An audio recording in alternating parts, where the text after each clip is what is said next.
Welcome back. My name is Chris. I'm Andy. And I'm Steve. And this is Streaming Things. No subtitle.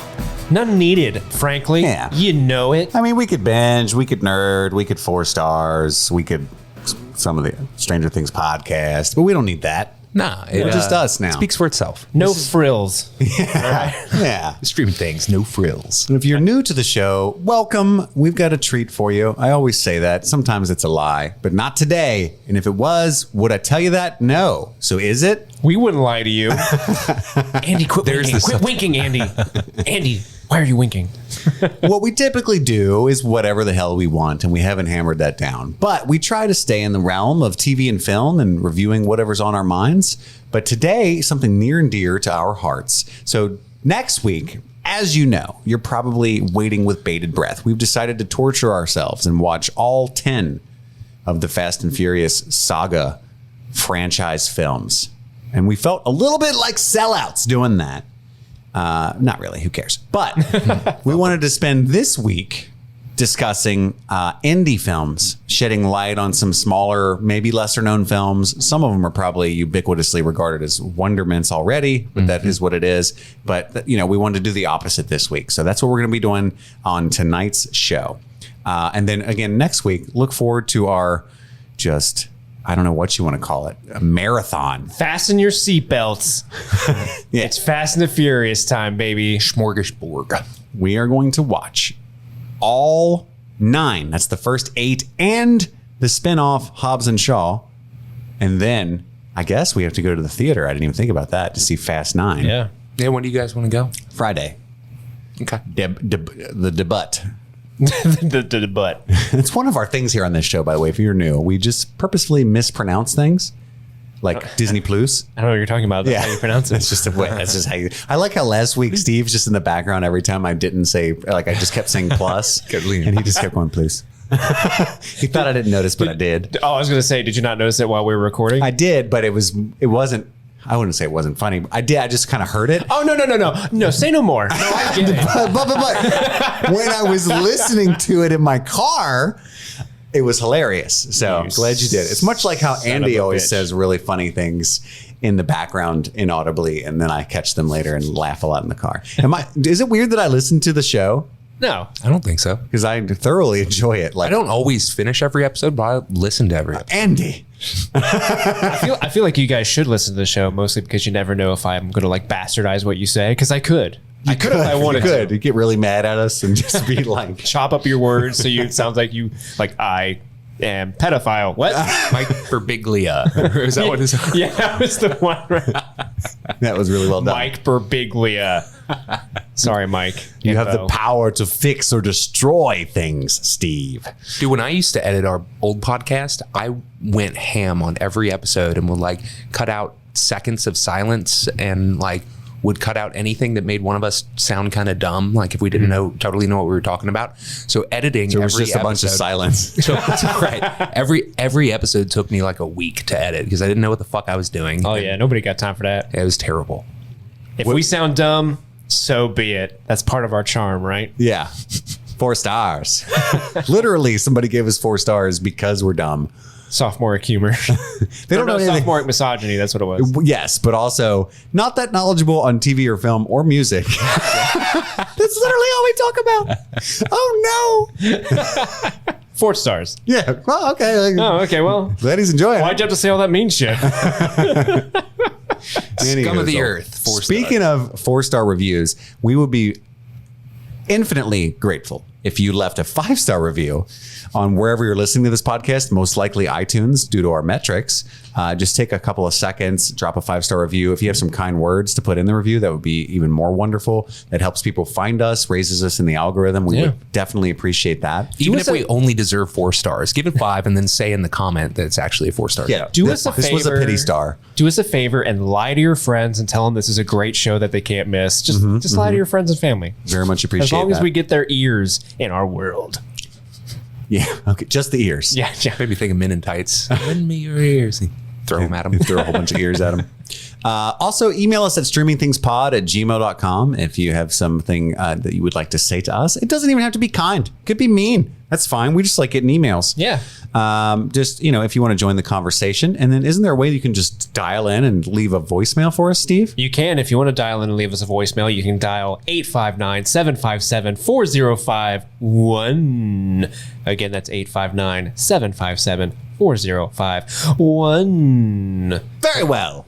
One day I'm just going to call and see if you can see if it's me, Steve. I wonder if you could tell. I probably could by the cadence of your voice. Well, I'm going to try to disguise my cadence. I'm going to call in and pretend to be a Russian. Yeah, we're never going to know. Yeah, we'll never know. It's like, oh, Putin's calling. That combined with our huge listenership in Siberia, we'll never know. We're just going to think it's one of them. We do have a voicemail this week, but we should save it for our main event. Okay, I trust you, Steve, as the, what's the word? Damn it, Phil, next week on Twitter, help me out. I'm thinking of a word that means like, it's a mix of arbiter and purveyor. Phil is a listener of the show, friend of Steve's, and every week I pretend to be someone who's knowledgeable about words, but forget a really important, obvious one. And then Phil will just randomly tweet at me. Did you see where you found last week's? Yeah. Or? Well, you told me actually that in the moment when you were like struggling for the word, he was like yelling it at the. That's what I always picture. And then you said, Phil's going to tweet at me. And Phil started laughing because he's like, I was about to tweet at him. I always got faith in Phil. Any hoozle, moving right on, I guess. That brings us to our Crossing Streams segment.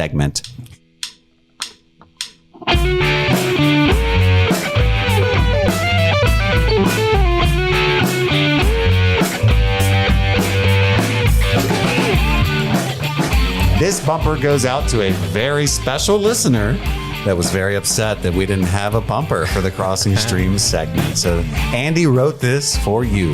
Damn straight. He toiled away for out. He really did, actually. It took him many, many hours to write this little riff. And I'm impressed. It sounds great. It does. Thanks, guys. I called him. I said, Andy, this is phenomenal. It might be too good. He was like, fuck you. And I was like, no, I'm just saying, like, I would really like to listen to this for about 3 minutes and 10 seconds. Yeah. And that's not what these are for. But I applaud you, sir. It's glorious. Thanks, man. Shredding that guitar. And also other instruments. Yeah, there you go. That's for you, buddy. That's for you. You did a good job. You did a good job. I'm really excited. I signed up for PreSonus Sphere, which is like kind of like the Adobe Creative Cloud, but for music production. Mm-hmm. And it came with Studio One 5. It's a very poorly named software when they first called it Studio One 5. Yeah. So 15. I'm still playing with it, still working it up. I've started the process of setting up my little recording area in my office. I don't know if you guys noticed, I moved my computer back into there, and I set up my MIDI controller. It looks better in the living room. Audio box, and it's a very pretty computer, and so it. No, I mean the living room looks better. That's what I meant. Oh, it's okay. like it's not what that's not where that belongs. You know, Yeah. You're supposed to display your guitars there on either side of your giant TV. Oh, you've done that. Wonderful. Yeah, 100%. So that's exciting. You might have some more Andy music coming in your ear holes. So, oh my God. I didn't mean to phrase it that way. Coming in your ear holes. Thanks for repeating it, Steve. Coming in your ear holes. Catch it. Phil, save my words. Just feed me lines. We need Phil, the teleprompter here from now on to stop me from just I can feel my face getting red. Because normally when I do that on Tundra, it's on purpose. That wasn't, and it felt worse. That's what I'm going to have to call my EP whenever I make it. Coming in your ear holes. Andy Casson. Coming in your ear holes. And to stores near you. Anyway. Annie Hoozle. Back in the day, that would have been the show title. Yeah. So the Crossing Stream segment is where we discuss what we've been up to in the past week. We can't talk about much because we've got a huge action-packed show for you. We don't want to go over our normal overlong length. And also, many of us here have been spending lots of time, thanks to me and my dumb ideas, watching Fast and Furious movies and ancillary media. So anywho, but this is where we discuss what we've been up to since last we met. Andy, do you got anything to drop on our listeners? Yeah, I got a text from you guys the other day. It was it said every podcast has these three guys. Which one are you? And it was like the creep from Toy Story and the dad from Inside Out and I think The chef from Ratatouille, the redheaded guy. And you guys freaked out on me when I said I hadn't seen Inside Out or Ratatouille, so I watched both of those. Oh, did Nice. you? They are fantastic. Aren't they? Dude, Inside Out was... Did you cry? An absolute gem. Yes, I did Yeah. cry. Dude, Dude. I am like the easiest mark for like sappy emotional moments in Pixar movies.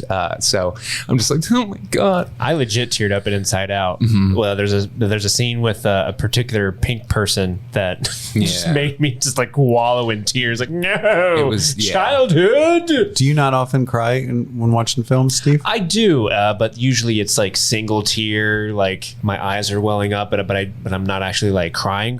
Do you fight it? I do fight it. Really? Usually because I'm in the movie theater and my wife is sitting next to me, and if she you one sees of those any single weakness, tear You'll strike. if she sees any weakness, yes, she will strike.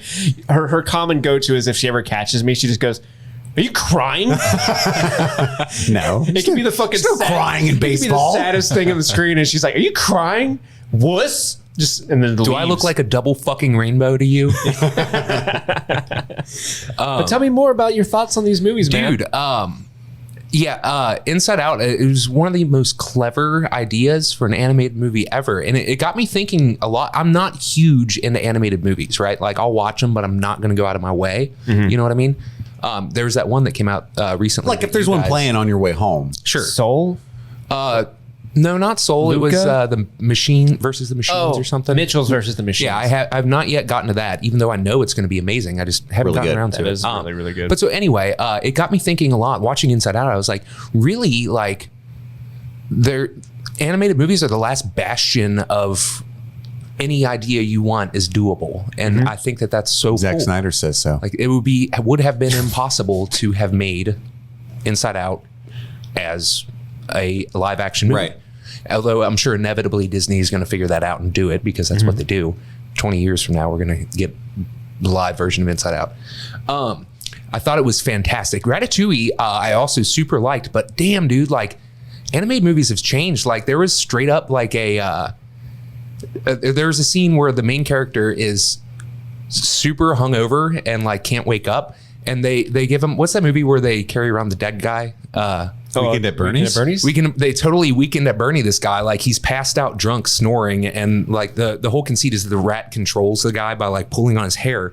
And so he's asleep and the rat puts sunglasses on him and then gets on top of his head and is pulling him around. And so he's like passed out drunk, like flopping around and stuff. And I was like, damn, like it's such an adult scene. Like I can't imagine a Pixar or Disney movie coming out now and having that type of, this dude was too drunk. He got trashed last night. And therefore, we have this comedy scene playing. I was like, this is super aged. Like it's crazy.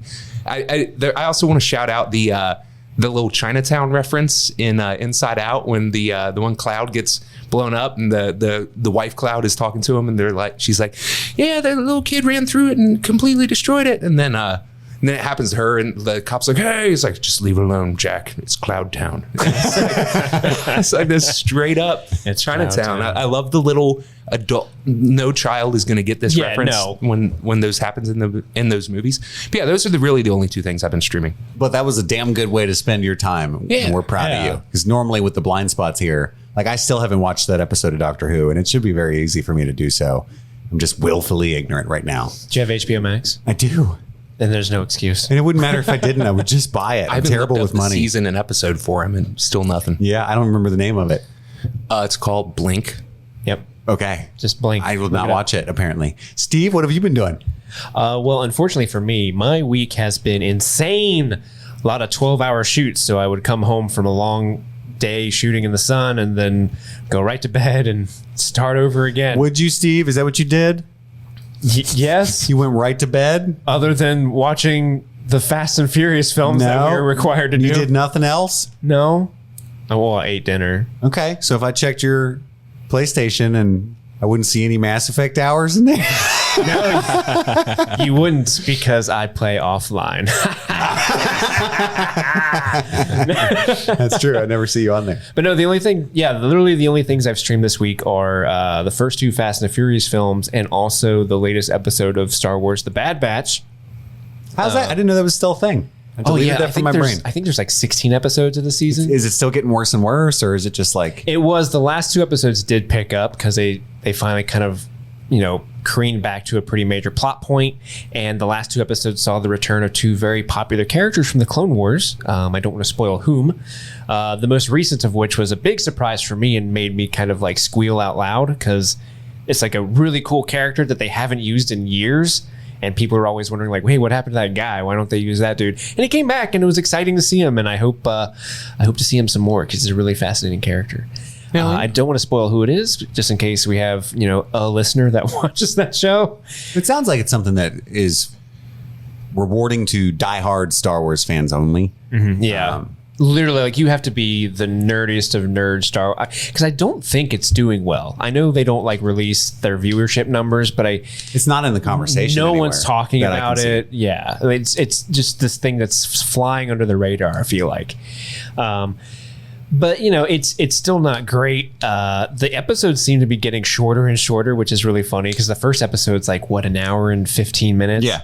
And now they're down to like 22 minutes. And it was decent, but I heard it was the best of the season. And I just like, well, if that's just the apex, then I'm done because ain't nobody got time for that. That is the best of the season so far that I've seen. But the last 2 were pretty good. And like I said, I watched the first 2 Fast and Furious films. I don't want to get into it too much, but coming from someone who, for years, I've looked at these movies and kind of be like, that's not for me. I don't really care. I don't really want to get into that world. I don't think they're great movies, but there is this like undeniable charm to them that is like the movies will finish and I'll be like, you know what? I'm not upset that I had to watch this. Was kind of a fun way to waste an hour and a half, Yeah. So that's what I've been streaming. Okay. I want to talk about just for a second. It's more of a check the gate thing, sort of, but I didn't research it. But Andy inspired me to remember that I was thinking it. Something that I kind of want to watch that something that I kind of want to watch. I'm not the biggest anime fan. I think we've talked about it before. I love the Studio Ghibli films, and I'm a big fan of like some of the classic. I don't know what the word is, Q and Phil, but I want to say raunchy, but just more, I don't know, lascivious. I don't know, but adult films from my youth, like Afro Samurai and Perfect Blue and those kinds. I like those. But anyway, there's a few like Netflix original animes that are insanely popular. And I had a buddy at work that's really into them. There's a new one coming out, or maybe it's already out, called Ragnarok on Netflix that looks really cool. I saw some of the voice work and researched some of those actors, and it seemed like it was really fun. And I, again, really did like Castlevania. We talked about that a week or 2 ago. I don't know. Do you guys, neither of you are anime fans, right? Not big, no. I mean, I've watched a couple of the huge ones. Like I've seen Attack on Titan. I've seen Akira. Yes, I did watch Attack on Titan. But no, I don't go out of my way to watch it. I don't know that I'll get around to it, but that's something I kind of am interested in. I'm like, you know what? Maybe there's something to this because it's its own thing. It's its own culture. I might just pop on some K-pop, go watch some anime, and just explore. My wife is a huge anime fan. So huge, in fact, that whenever I walk in on the room when she's watching anime, she immediately pauses it and is like, "What are you doing? Get out!" It's almost like she's ashamed, or she just doesn't. Yeah. Okay. Yeah. Like she has the reaction like if I caught her watching porn. Yeah. Like, what are you doing here? No. Which it might be, Steve. Yeah. Why are your pants off? There's anime for that. But yeah, my wife is too. She's actually a huge fan of like webtoons. You know what those are? Oh yeah. Yeah. I don't know if does your wife read those or. I don't think she does. Not that specifically, no. But they actually have been turning webtoons into like Netflix shows too. So anyway, anywho's I watched a few. Did you guys not watch Loki episode 2? Oh yeah, I did watch that. Yeah. Andy, you did not. I have okay. not. So I guess we won't talk too much about it. But I just good for me. I think it's Andy. You were. I don't want to. That's a spoiler, probably.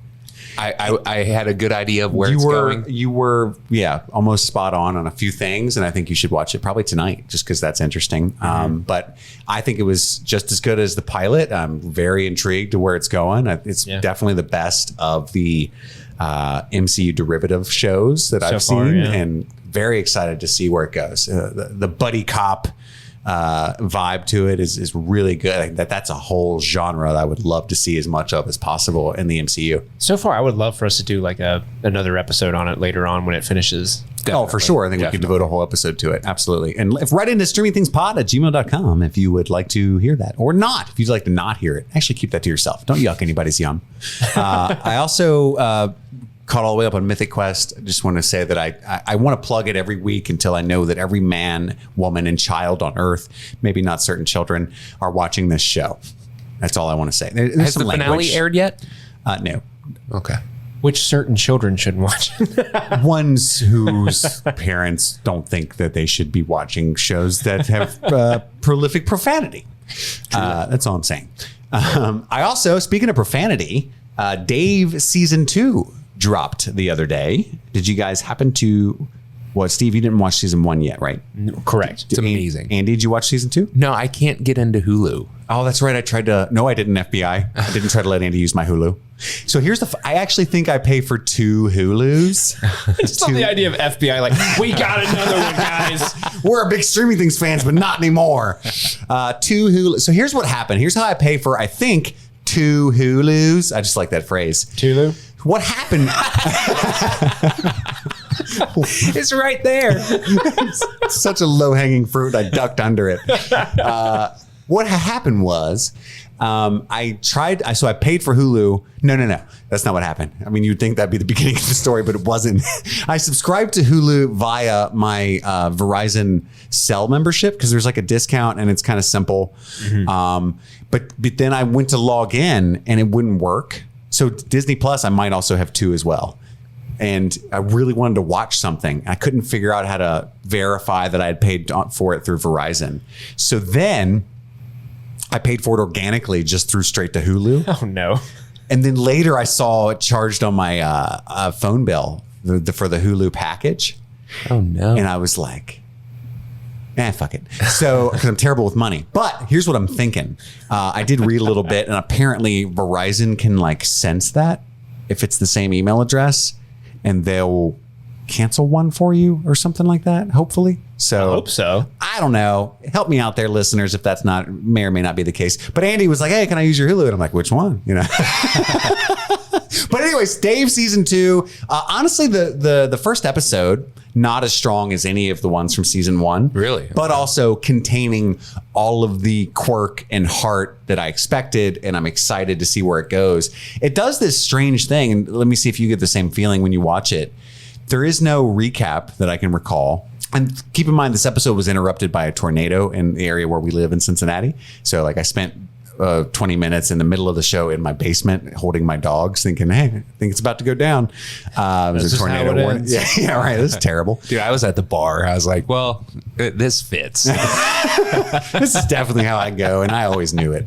But there's no like... the gypsy woman said. There's no recap, and a significant amount of time seems to have passed since season 1. And they don't spend any time like... oh, hey, what have you been up to? Or this is what's going on now. Or they just jump right in, but later. And it's pretty disconcerting. Like, I won't spoil anything and talk about I can't wait to talk about when you watch it. I could be wrong, but that's it kind of, you think that would be endearing and creative, but it kind of took me out of it a little bit. But I'm I fucking love that show. That's Dave. It's airing on Hulu. And I also want to talk briefly about how I finished Sweet Tooth. Did you guys, Andy, did you carry on watching that at all? I guess you would have talked about it if you had. I'm sorry to keep asking these questions. You're good. I know you guys both talked about what you watched, but did you watch? Well, I have a bad habit of remembering well after the segment's over. Yes, So that's fair. We'll be halfway through indie films and it'll be like, oh, guys, by the way. Speaking of indie films, I watched this awesome one the other day. I don't know. I really, really enjoyed Sweet Tooth, but it kind of upset me for the opposite reason in a weird way of Dave, where the finale to me obviously leaves things open for a season 2. That's unless it's a limited series, that's every show's goal is to be greenlit for future seasons. But I like when each season has somewhat of a satisfying ending, especially when you know you're a fucking Netflix show and the odds of you never making another episode randomly are very high. Yeah. I would have liked some sort of emotional ending to like where, hey, there's threads open, but okay, I can rest for a year. But they really cliffhangered it. and that kind of upset me. So I would like to hear other people's thoughts on that, though. But overall, very well made show. I mean, Andy said lots of Last of Us threads, and it's very good, lighthearted post-apocalypse, if that's a thing. Can you have a lighthearted post-apocalypse? Oh, it depends. If there's a precocious child, yes, you can. You keep saying precocious child. Has there ever been a child in any film or TV ever that wasn't precocious? Yeah, I would like to see that movie. Yeah, it's just a boring kid. Yeah. A little slow. I feel like the kid in the road probably wasn't precocious. Yeah. Definitely wasn't. That's a sad apocalypse right there. Anyway, that's what I've been streaming this week, which brings us to our next segment. Check the gate. Checking the gate. Checking the gates. Checking the gate. Checking the gate. Checking the gate. Checking the gate. Check the gate. Check the gate. Watch that. Check the gate. Show what you got. Check the gate. Check it. Check the Gate is a segment where we, Streaming Things, bring you, the listeners, all the hottest, steamiest, freshest takes in TV and film news that you can get literally anywhere else. You heard it here third. Steve's very tired. Ironically, I don't have much news to report this week. I've been very focused on my independent film coverage. However, I did want to talk a little bit about how the embargo has lifted on Black Widow, and which debuts on July 9th, and we're very excited to review here on this show. Oh, and how are the reviews? The buzz is strong with this one. The midichlorian count on Black Widow was apparently very high, and that's a deep Star Wars cut to the prequels, which Steve appreciates because, as everyone knows, the prequels are the best Star Wars films, and especially the second one. No. And Hayden Christensen is a talent the world will never live up to. I'm done trying to piss Steve off. The best thing about the prequels is that meme that's been making the rounds where it's Anakin. That's like the most memeiest meme ever right now. And there's so many different iterations. You can do so much with it. Yeah. But yeah, I'm very excited. I'm glad that Black Widow is getting such strong buzz, and I hope that it's every bit as wonderful as people say. Same. And from my experience, if this many critics, it doesn't necessarily mean I'll love it, but I probably won't hate it. Sure, yeah. And that's really cool because I really want to like it. I love that character. Yeah, I love that character, and it's it's a crime that it's taken this long for her to get her own movie. You know what I mean? Like, it's so stupid that it's when was Iron Man 2 was the first appearance of Black Widow. What year was Iron Man 2? That was like 2010, maybe earlier than that. Time ago. No, that was earlier than. No, wait. Iron Man was 08, right? 08, yeah. Yeah, it's probably a fair guess. Iron Man 2 was like 2010 or 2011. 2010. You're a fucking monster, Steve. Fucking working at a movie theater at that time, baby. But I can tell you it was 2 hours and 4 minutes long. Did you know that, son of a bitch? No. Yeah, I did. Do you remember that the villain in Iron Man 2 was defeated by a super high five? I do, and I also remember it was Mickey Rourke as himself. Where's my How much better would Iron Man 2 would have been if the villain was just Mickey Rourke? He shows up in the racetrack scene. They're like, Mickey Rourke, what are you doing? I loved you in that movie. Is that Mickey Rourke from The Wrestler? He's on a punch a blow. What's he doing? Why does he have against Tony Stark? I thought he was dead. Stop trying to make everybody watch 9.5 weeks. It's weird. I look super good naked in that movie. Yeah, that would have. Anyway, just thoughts on how to improve Iron Man 2 from Streaming Things. Yeah. But the Mickey Rourke is all the news I got for you this week. And that's what we're saying. You heard it here third. You heard it here so third, baby. He's an actor. The hot, steamiest, freshest takes in film news. Iron Man 2 came out in 2010. Nobody knew that.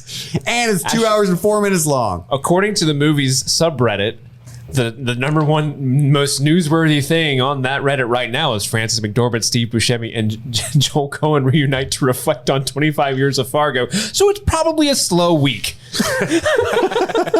Yeah, that's fair. That's fair. So that brings us to our main event, our discussion of our most favorite indie films. I want to start us off with a little bit of a history lesson that might be very boring. It's certainly outside of the norm for the Streaming Things oeuvre.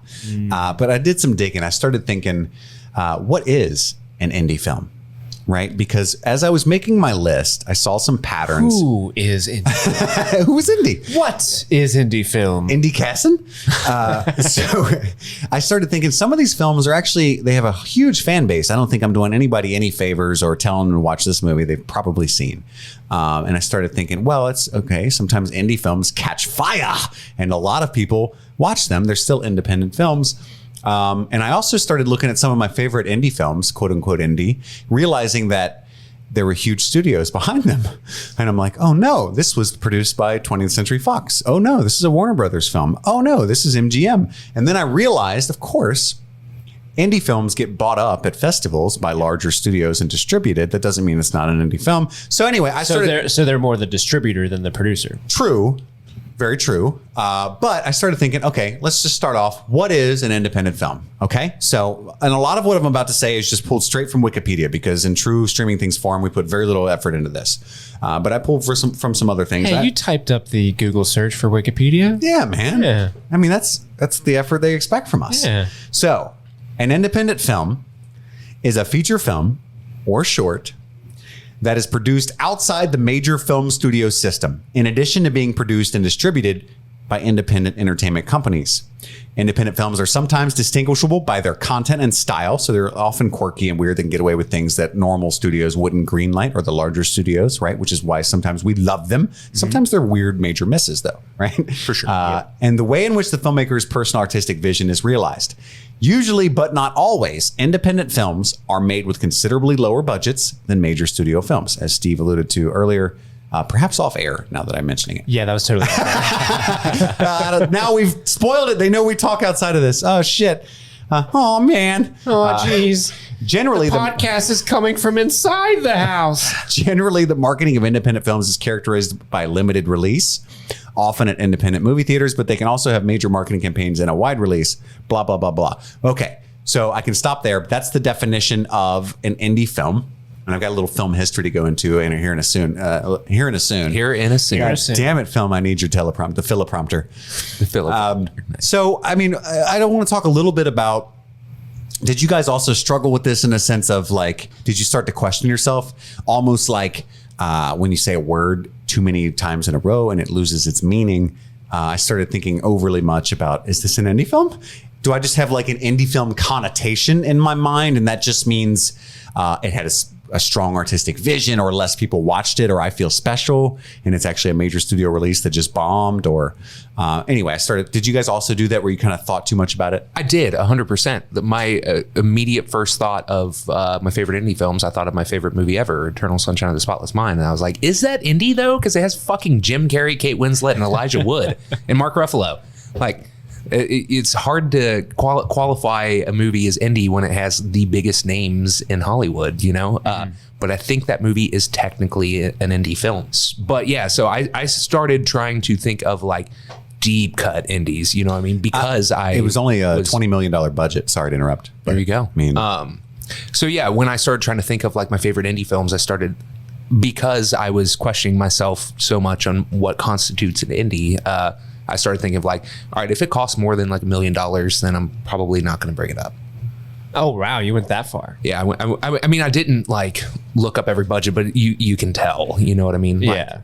Like Primer is one that I was actually tweeting about it the other day, but it was made up for like $7,000, and literally the budget was just film stock. Everything else was, they already owned it and nobody got paid. Mm-hmm. Good on them. Good on them. Did you have the same struggles with defining indie? Yeah, I did too. I think I probably looked up the same definition that Chris just read off because I sat down and started thinking of like movies that I consider indie films, and I was like, is that indie? Is that? So I had to find a definition to kind of try to create some sort of parameter so I can start knocking off some films off my list. Mm-hmm. Right. And eventually, what I settled on for my categorization is like budget and original release. Like, was it a really small release when it first came out? to the point where like then a larger distributor would pick it up and then give it a wider release eventually. Because like you said, some of these films, like right now, present day, like Pulp Fiction, I think we mentioned this off air. Pulp Fiction is a movie that right now is like this legendary film. It's super popular. Everyone knows what it is. It's like in the cultural zeitgeist. You don't really think of it as being an indie film when it 100% was when it was made. And so a lot of that is just kind of like trying to put yourself in the moment of when the film was released. So I did a lot of research on like some of the films that are on my list. You know, when did it release? What was the budget on them? How did they release? And that really kind of colored my perspective on how I created my list. Well, it's interesting too, and not to like, I know our fans are used to us being pretty goofy, but you know, this might actually get like pretty monotone and serious at times, and I'm actually kind of excited about that. But don't worry, I'll throw in some coming jokes every now and then. Wieners.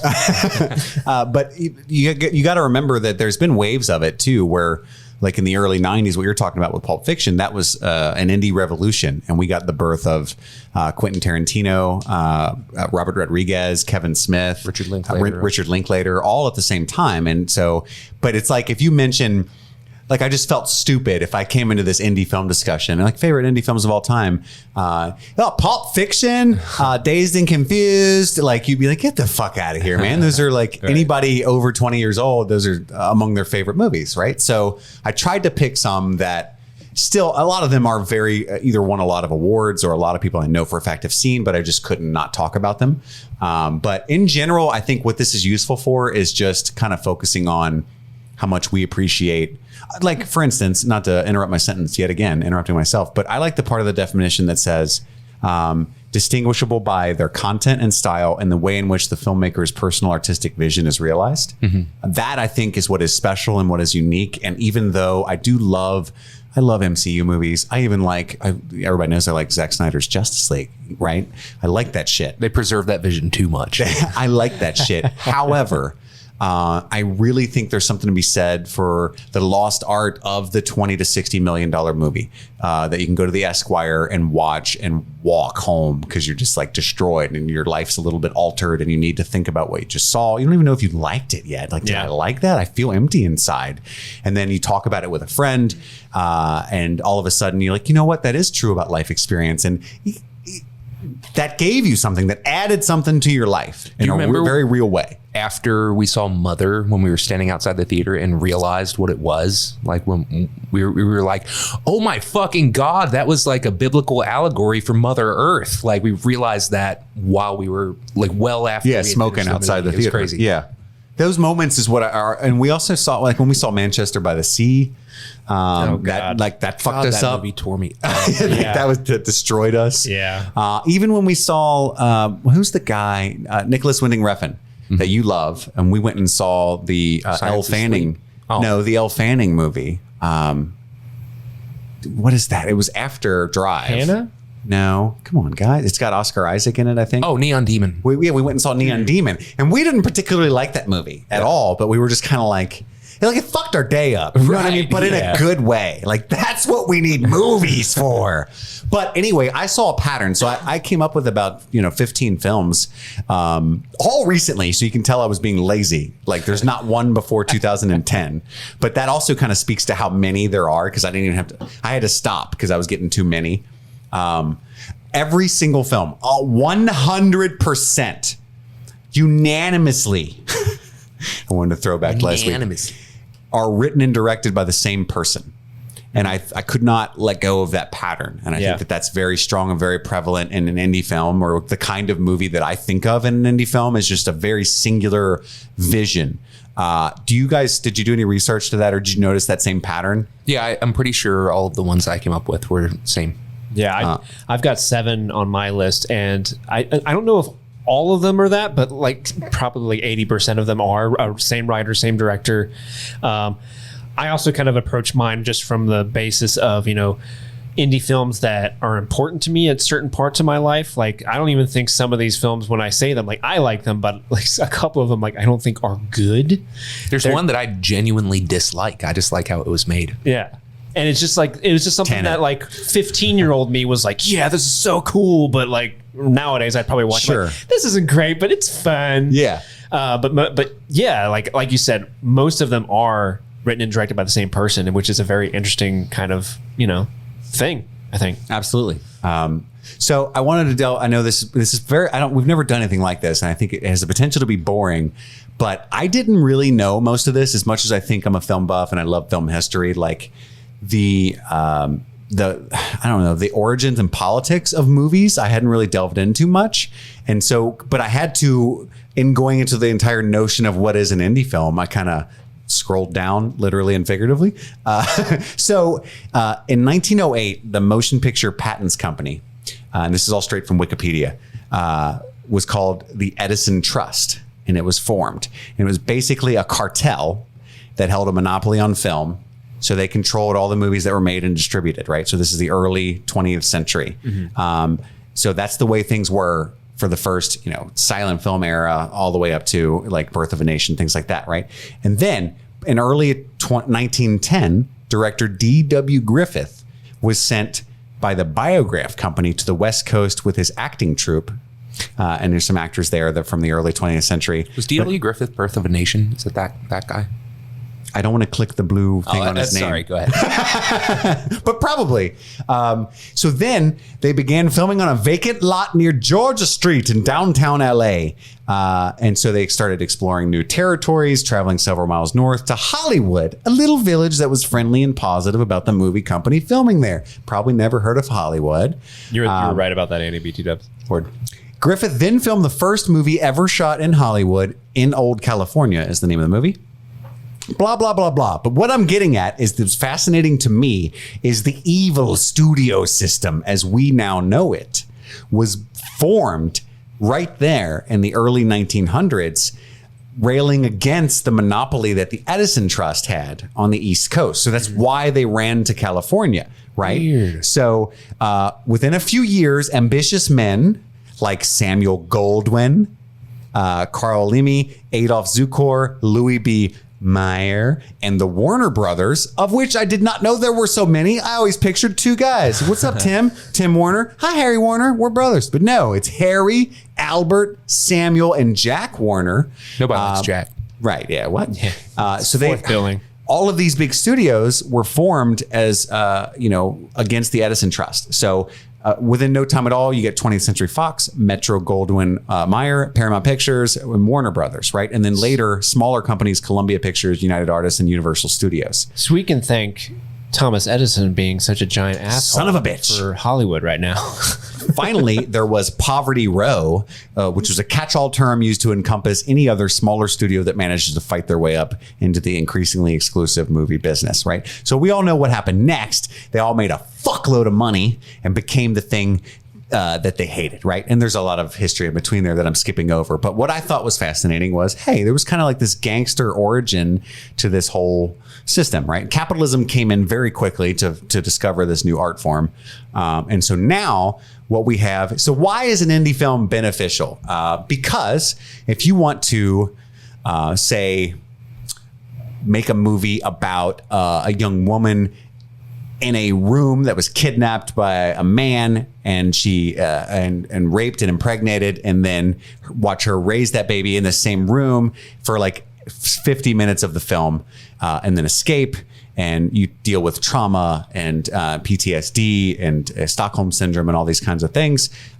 Someone typically, and I might be putting my foot in my mouth, and this could be a fucking Paramount film for all I know, but that's what I think of as an indie film. Like, that's a unique concept. They're not going to greenlight something like that. No, you can't have $30 million to do that. So what you do is kind of campaign for financing on your own, try to make it, and hopefully it gets sold at a festival circuit and can be seen by a wider audience, right? Mm-hmm. Or a film like Mother, even if you're Darren Aronofsky. And see, that's what's so interesting though. Like, sometimes you got these big, huge name directors that do these weird ideas, and they kind of have to find their own funding, even if they've already earned their salt.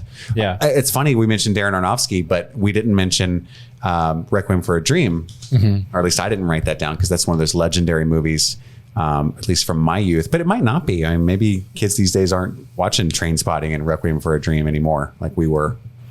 I bet most kids don't even know that Jared Leto acts. They just fucking know him from 30 Minutes to Mars or 30 Seconds, 30 Seconds to Mars. 30 minutes is It's way longer. sequel band. I think it might be backwards. I think kids nowadays only know him as an actor, not as a band person. Oh, you think? Well, maybe just the Joker. So it's Gen Wires. Well, Jared Leto's like, he's been in a lot, you know, it's hard to think about, but Jared Leto's been in a lot of movies at this point in his career. You know, we don't talk about enough Jason and Jeremy London. From like Mallrats? Yeah, I'm sorry. It's like an early 90s. I don't know. I just let that hang. So let's get into it. I just thought that was neat, and maybe that's very common knowledge, and I'm the idiot, but I just really enjoyed. No, that was really interesting. And like that's why we like indie films, is because like weird shit can get made, and like the magic that comes from that is often. Because for a while, and this, I don't think this is so true nowadays, because I think we're currently like in the middle of Hollywood kind of shifting again. Because even like in our lifetimes, like in the early 2000s, if you didn't have a Brad Pitt or a big name actor like George Clooney, if you did not anyone have a from huge name Ocean's 11. actor, it was like, well, why are we going to fund this movie? No one's going to see it if Angelina Jolie. If Angelina Jolie's on it, why would we fund this? Yeah, it was kind of a switch back to the classic Hollywood, where you know. Well, so you get a lot of them. Rita Hayworth and stuff like that. You get a lot of them in independent films, like the one you just described before has Brie fucking Larson. You know what I mean? It does, but I mean, she wasn't Brie Larson as we know her now then. Yeah, well, I mean, she had made a name at that point. Sure. Yeah, she wasn't Captain Marvel at that point, you know, but it's cool though, because I feel like those actors would rather be making those kind of movies. And that's how you get a career like Nicolas Cage, where he doesn't need the money anymore, so he just does it because he thinks it's weird and fun, you know? Daniel Radcliffe does the same thing now. Elijah Wood. Robert Pattinson's doing it now. They're purposely picking these Kristen Stewart. Kristen Stewart, yeah, she's 100% doing it. Yeah. They've made success. They make their money. They make their money in Hollywood playing the Hollywood big mainstream game, and now they have enough success where they can kind of bring clout to these smaller independent ideas that are like truly pushing the boundaries of the art form. Like, hey, we'll give you $20 million. You got Kristen Stewart, you know, that should make at least $20 million, you know? And that's how you get a lot of like the ableism and stuff in movies, where like, remember the movie that came out recently where Bryan Cranston played a disabled guy in a wheelchair, and Kevin Hart was helping him or whatever, and it got a lot of flack, and rightfully so, because he's an able-bodied person that was playing a disabled character. People were like, well, why didn't you just there are plenty of disabled actors out there, hire one of them? Because the studio wouldn't have paid for it if Bryan Cranston's name wasn't on the poster, you know? And that's a terrible fact. Like, you need to have representation in movies, but also get the money to make it, and need to establish star power, but you can't establish these other actors as stars without giving them the shot to begin with. And I think that's kind of where like the micro budget indie movies really shines. It's an opportunity to establish a career, you know what I mean? Have you guys seen the movie? I'm sorry to derail this completely, because the one that I thought of the most when I started thinking about this topic was one that has none of that whatsoever. Have you guys seen the movie Escape from Tomorrow? Is that it's animated, right? No. The cover is animated. It has the Mickey Mouse glove with blood on it. Oh, you've told me about this a bunch. That's what it is. Yeah, I've seen the cover a lot. Right. It was on Netflix. Right now it's not streamable anywhere, but the whole conceit of that movie was that they filmed it at Disney World without anyone's permission and starred no-name people. It's like the only movie this guy ever made. He has not made anything else whatsoever. His name's Randy Moore, but they shot it with Canon DSLRs to make it look like they were just taking photos, and it's like this psychological horror film that takes place at Disney World. And it's basically a family on a trip, and this guy starts having like these surreal, nightmarish experiences, like little kids' eyes turning black and like dead bodies in roller coaster rides and stuff, and he like becomes obsessed with these French tourists. That was the movie that I was bringing up, where I was like, I don't actually particularly like this movie. I think that it's pretty bad, honestly. But the fact is that they literally went to Disney World with scripts on their phones and a couple of DSLR cameras and made the thing. It's like the ultimate guerrilla movie. Like, they didn't get permission from anybody, and everybody expected Disney to like put the axe into it. When like the dude even went so far as like he went to South Korea to edit it, because he was expecting at any time a knock on the door and Disney to like seize all of his stuff. But they just kind of ignored it. Like it almost would have been more beneficial for them to have tried to cancel it. You know what I mean? Yeah, it would have had a Streisand effect if they actually tried to cancel it. Exactly. But that movie blows my mind. And like, I have so much respect for the dude for having achieved it, but also like he never did anything else. And that movie came out like 9 years ago or something. Yeah, you've been talking about that for a minute. It was crazy. Well, didn't launch his career, but it affected you. Maybe it launched your career, Andy. Yeah. Ooh. That's what we're saying. That's the most ultimate indie thing ever is like, we can't get studio financing. We're going to film on your theme park, Disney. Right. Baby. Well, I think that's kind of like Oh, boy. you were saying, like, another revolution is happening now. And I think you're right in the fact that those Hollywood studios are dying, helped by the pandemic. I don't think it's the death of the movie theater like everyone fears. I think it's the death of the movie studio, just to be bought out now by the streaming networks. I was about to say, you either live long enough to die a hero or die a hero or live long enough to be acquired by Amazon. But to the streaming networks' credit, it's probably a bug, not a feature. But because they're so thirsty for content to constantly pump, you need new content for my network.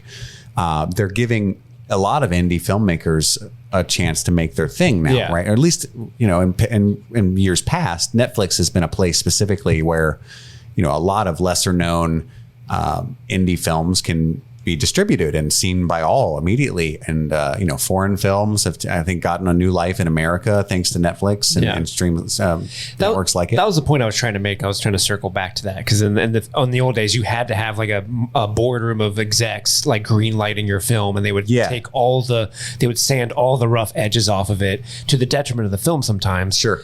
Whereas streaming platforms, like you said, they're just like, we need new ideas, fresh ideas. What's the newest creative thing that we want? It could be the next big thing that'll bring subscribers to our platform, and that's what they want. More than anything, because everyone's always wanting new. The barrier for things. entry is lessened, certainly. So I don't know what kind of format you guys want to do this in. Those are most of my overall thoughts. I want to drop a few. I guess I kind of cheated by writing down ones that I think, indies that became non-indies. But I've always gravitated towards them, as a wannabe artist and a creative, but also just a lover of film in general. Like, I loved Jurassic Park. I liked Star Wars, but the gritty, unpolished has always been my favorite. Like, I spent so much time watching the shitty B-tier action films and like even ones I don't even remember that just, I rented them over and over and over. Like, it's called Viking. It was some kind of 80s dude, had a sword, he had muscles and whatever. That's all you need. What all you need, man. So, but indies that became non-indies in my mind, like Juno, Diablo Cody's career. We already mentioned Linklater and the gang. Like Juno is distributed by 20th Century Fox, but I still think it counts as an indie film, wouldn't you say? I would think so, yeah. Yeah, that's 100%. Little Miss Sunshine, you mentioned that earlier, right? Mm-hmm, yeah. That's, everybody knows that film because and usually they blow up at Sundance, and then that's how a lot of people know them. Yeah, they get their distribution through there. Same thing I would say with Safety Not Guaranteed, but if you haven't checked it out, I highly recommend it. You're probably a big fan of that, right, Steve? It's pretty sci-fi. Oh, I think you would love that movie. I've always meant to watch it, but I just haven't gotten around to it. And are you a fan of Aubrey Plaza? Yeah, I mean, who doesn't love Aubrey Plaza?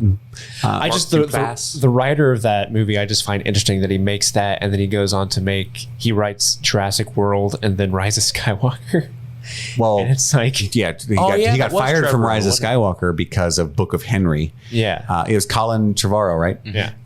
Yeah, So, but the Safety Not Guaranteed is awesome, and you can see why they thought this was the makings of a very talented person, and it may still be. Like, I don't want to knock the guy too much, but this is a weird aside, but I listen to a ton of podcasts. I listened to Colin Trevorrow on a podcast. I want to say it was who does that show ID10T? He was the creator of Nerdist, Chris Hardwick, who's since been canceled as well. America's Butters? Yes.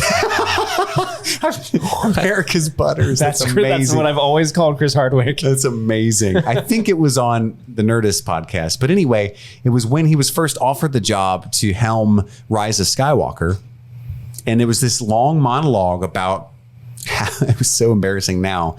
It was like Colin saying when he was a young boy, he was a huge Star Wars fan.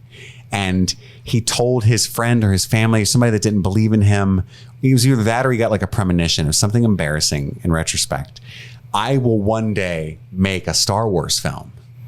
And he was like, and now look at me. And then like 3 months later, Book of Henry debuted and they fired him from and I remember thinking immediately like, awkward, like your vision was a monkey's paw. Like, you know what I mean? Like, To be fair, his movie probably would have been better than what we got. absolutely. I mean, it'd be hard not to be. And I'm not laughing at him. I don't wish ill on anyone. I just thought, Andy and I specifically have this thing about dark cringe humor.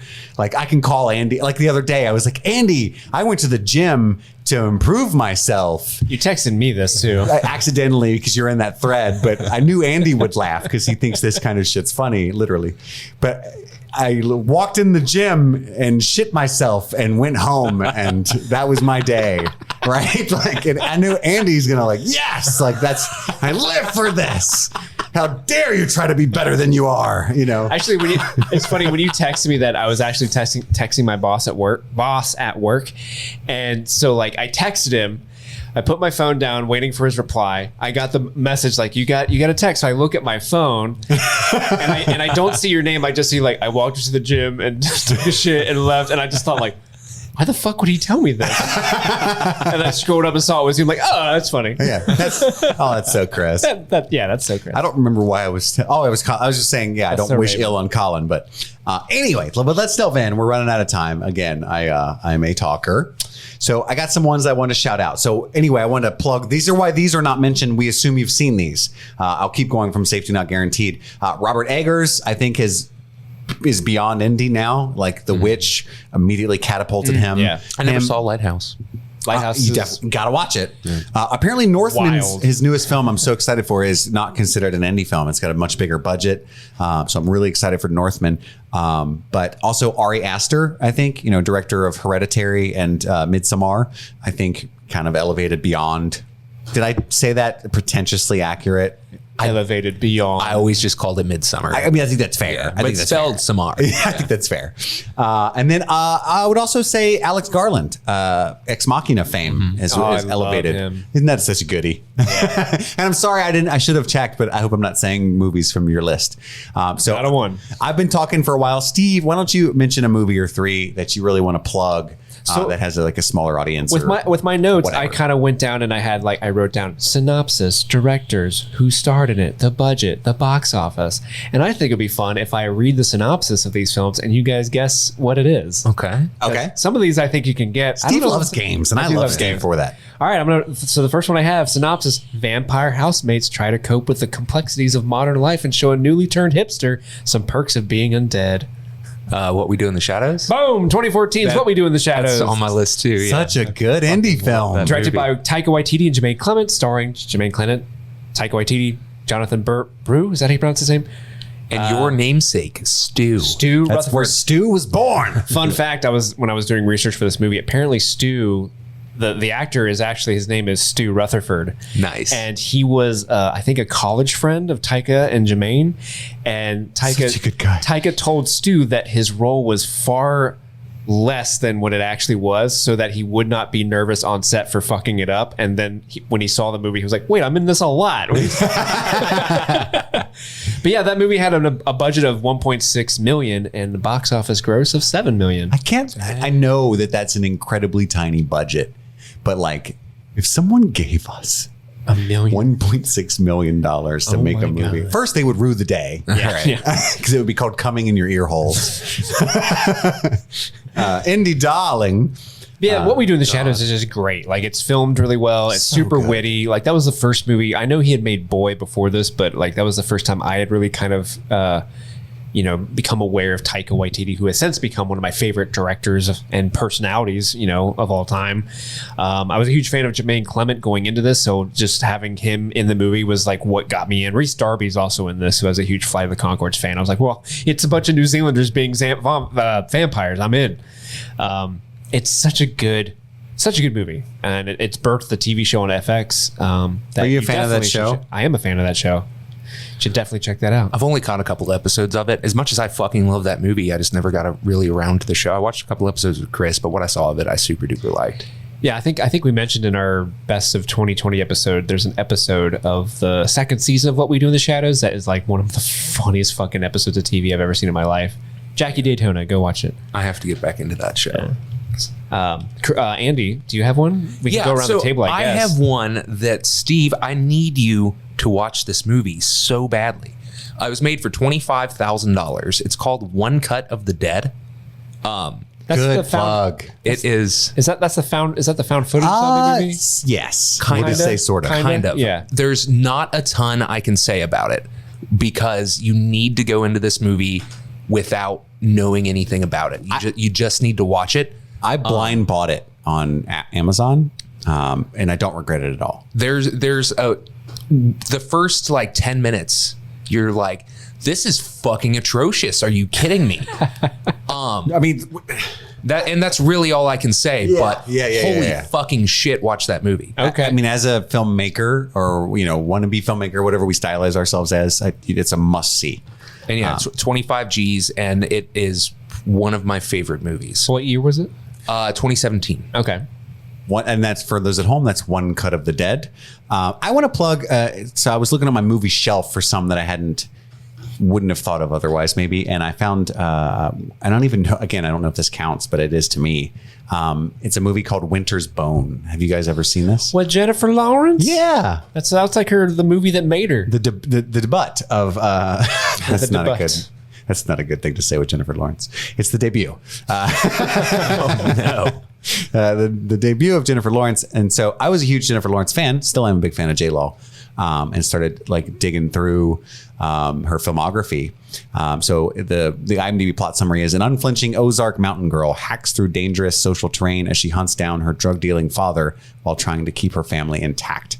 I absolutely adored this movie. It's written and directed by Deborah Granick. And the reason I like Jennifer Lawrence so much, other than being a huge talent and very beautiful, was that she's from Louisville, Kentucky, not too far from where I hail. I actually lived for a year in Louisville. Away. Yeah. Oh, don't bring up A Knight's Tale. I have to talk about it. I love that movie. It's a great I'll movie. phone you, Steve, if you talk about it. I'll take mine now. But I own it on Blu-ray. I went through a period in my life where I lived right down the street from a Family Video, and this is still long after the death of Blockbuster, but this Family Video near us lived until quite recently. Yeah. And so it was when Mason was an infant, and the only way I could get him to sleep was to walk him in his stroller. And it was I was only a year sober, so I didn't really have a job, I didn't work very much. And so I was kind of a Mr. Mom, is what some lady used to like smoke cigarettes in this apartment complex I lived in. And I always was walking around with a stroller, reading a novel, waiting for Mason to fall asleep. And she would always go, Mr. Mom. And it's just like, fuck you, I'll get a job eventually. Because I knew she meant it negatively. Maybe she didn't. Maybe she was proud of me. Whatever. But I would walk Mason up to Family Video and let him sleep while I walked around the movie shelves and just buy. They had really cheap deals on Blu-rays. And I picked up Winter's Bone. I adore this movie. It crushed me. I had a good cry, and I saw immediately what the world saw in Jennifer Lawrence and why she was chosen for Hunger Games and superstardom. And anyway, that's all I'll say about Winter's Bone. Steve, what's your next film you want to plug? So the next film I want to plug, again, reading the synopsis. Nick Naylor, a lobbyist for Big Tobacco, finds it difficult to balance his duties defending the dangerous substance with those of being a good role model for his young son. Thank You for Smoking. Boom. 2005. Andy, 2 for 2. I love that movie. 2005's Thank You for Smoking, written and directed by Jason Reitman, starring Aaron Eckhart, Maria Bello, Adam Brody, Sam Elliott, Kate. It's a huge cast. You're Rob on a Lowe, roll, David man. Koechner, William H. Macy. I wrote William J. Macy. It's his cousin. J.K. Simmons. Budget of $10 million. Box office of $39.3 million. Fun fact. Smash hit. In its original release, only released in 5 theaters. Wow, really? Nationwide. Yep. Wow. Yeah, so that is a movie that I feel like a lot of people know. I don't think it's truly stood the test of time because I feel like back in 2005 everyone was talking about Thank You for Smoking, or that was a pretty popular movie, at least in the circles I frequented. But I was around that time period was when I kind of first became aware of Aaron Eckhart as an actor, and I've always liked him. He hasn't been in a lot of stuff recently, but in the mid to late 2000s, he was like on a tear of being in like a bunch of really good movies. And a couple of awful ones. Remember that one where he had to go to the center of the earth to like The Core? Yeah, dude. And there's also Frankenstein in that I, Frankenstein movie. Oh, God, I forgot about that. Thank You for Smoking was before Juno. Yeah. That blows my fucking mind. Yeah. So when I think of Jason Reitman, who's one of my very favorite directors of all time, thank you so much for bringing him up. I always think Thank you for smoking. I always think of Up in the Air. Oh, yes. That's another one. I almost That- put Up in the Air on my list. That movie, for whatever reason, I mean, obviously, it's amazing, but I watched that so many times. Yeah. There's a shot in Up in the Air. It's the shot of George Clooney looking out the window while it snows. That happens after a pretty climactic part in the movie. Like that, Yeah. I still think of that daily, like that, because that was such a powerful scene at the time to me. George Clooney, another Kentucky star. All right. That's two. That's the only two. He went to NKU, Chris. Did you know that? Did you know George Clooney went to NKU? He visited one time. Yeah. Okay, and Andy. Oh, God. Never seen it. I wanted to bring up, and I honestly am not sure, and we kind of mentioned it before when we alluded to Daniel Radcliffe, but again, an indie film, what I call an indie film, that's one of my favorite of all time, directed by the Daniels. Ah, yes. Yes, the Daniels. Yes. That movie is so fucking good. Swiss Army Man. I'm sorry, I didn't say the name. Swiss Army Man, starring Daniel Radcliffe and Paul Dano. Paul Dano. It is a movie about a dude that gets stranded on an island who finds a bloated corpse Played by Daniel Radcliffe. played by Daniel Radcliffe, whose bodily functions he uses to survive. It is heartfelt. It is genius. It is hysterical. It is occasionally very uncomfortable and intentionally so, but it has so much to say about like what it means to be an outcast and how to come to terms with the things that make you unique and who you are, and not just to come to terms with them, but embrace who you are despite what the world would have you be, sometimes in a really uncomfortable way, the way they present it anyway. And that movie just speaks to me in the craziest ways. I had a friend come to visit like a year or two ago, and we were hanging out watching movies. We had just watched Once Upon a Time in Hollywood, and he loved that movie, and I was like, oh, that was okay. But dude, you gotta fucking watch this movie, Swiss Army Man. It's so fucking good. And so we sit there and watch it, and I'm just sitting there like geeking out because this movie's incredible. It's so much fun. It's so creative. The set design is beautiful and unique and weird. And I look over to him after it's over, and I was like, so what'd you think? He's like, eh. He literally like shrugged, turned his hand up, palm up. How and could said, you just say to that insane movie? Yeah, you either have to hate it or love it, and that's the hallmark of a good. That's 100% a movie you either love and you get it, or you just don't get it and you hate it with every fiber of your being. I don't understand anybody that hates that movie. It truly is a marvel of cinema that is so heartfelt and so unique. That movie, more than just about any other movie I've seen, makes me love the craft of filmmaking. That movie has my favorite line in a movie in the last like 10 years. If you don't know Jurassic Park, you don't know shit. Yep. Yeah. Yep. If you don't know Jurassic Park, you don't know shit. That's how Steve has lived his life. Danny. AJP, BJP. That's how I live my life. Whereas I have lived my life 1/4 mile at a time. Hey man, you can have any beer you want as long as it's Corona. So I noticed another pattern looking at my list, other than that mine aren't as good as your all's picks, but it's okay because I also love those movies. So I feel like you're having great you're picks so speaking far. with me. But I wonder how many of these films started as proof of concept short films. One of mine is. But I know at least two of mine are, and I'll just say them because I have so many. But Whiplash, Damien Chazelle's 2014 film. That was on my list. Oh, well, then I won't speak too much about it other than that movie. No, is we can talk about it now. fucking That's incredible. the double fucking rainbow line, listener, that I brought up earlier. But also Short Term 12, the 2013 film, also starring Brie Larson. It was written and directed by Destin Daniel Cretton. Have either of you seen I have not seen that. No, I haven't. That You was have- also Lakeith Stanfield's big breakout movie. Yes. So that's where everybody's like, holy shit, who's this guy? But Brie Larson had already been in Scott Pilgrim, of course. But this was right before, quite a few years before Room.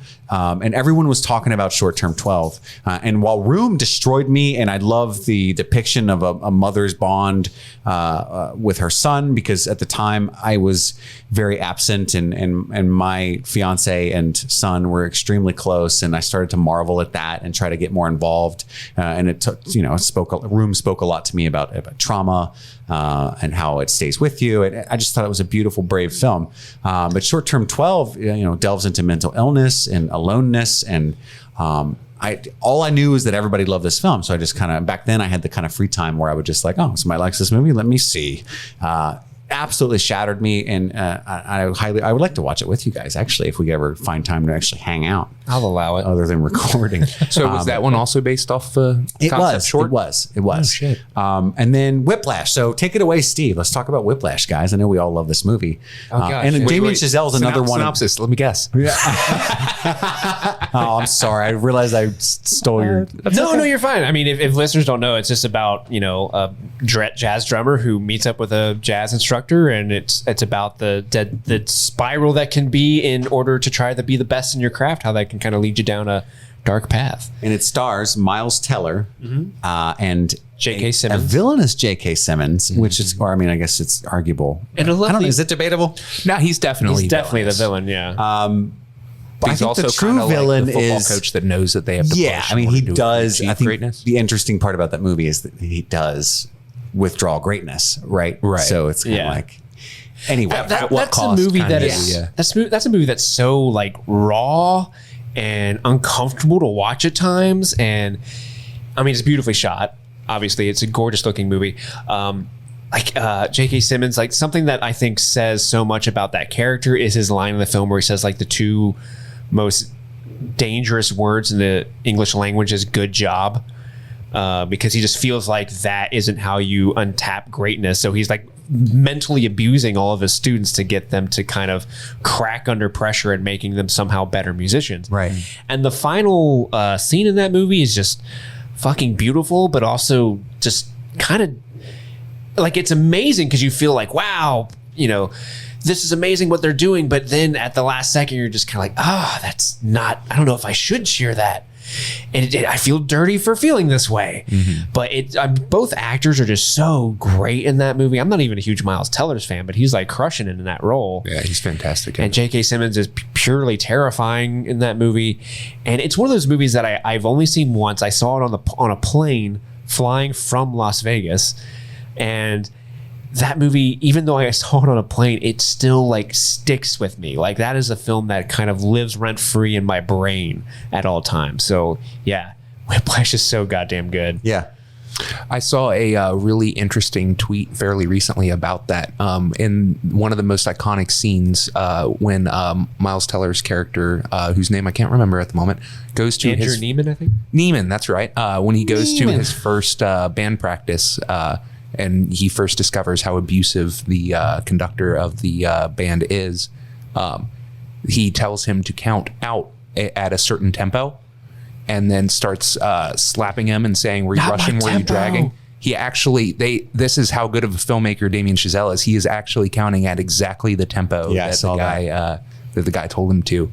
And it's so, and that adds so much more to that scene to know that he actually had it right, but he's like establishing dominance and making this guy question himself, even though he knows he does know his shit. And you don't know that unless you're sitting there with a fucking metronome. Yeah. But it's just genius filmmaking. Yeah, that movie's incredible. If you guys wanted to know, the budget was $3.3 million. Of course I wanted to know that. The box office was $49 million.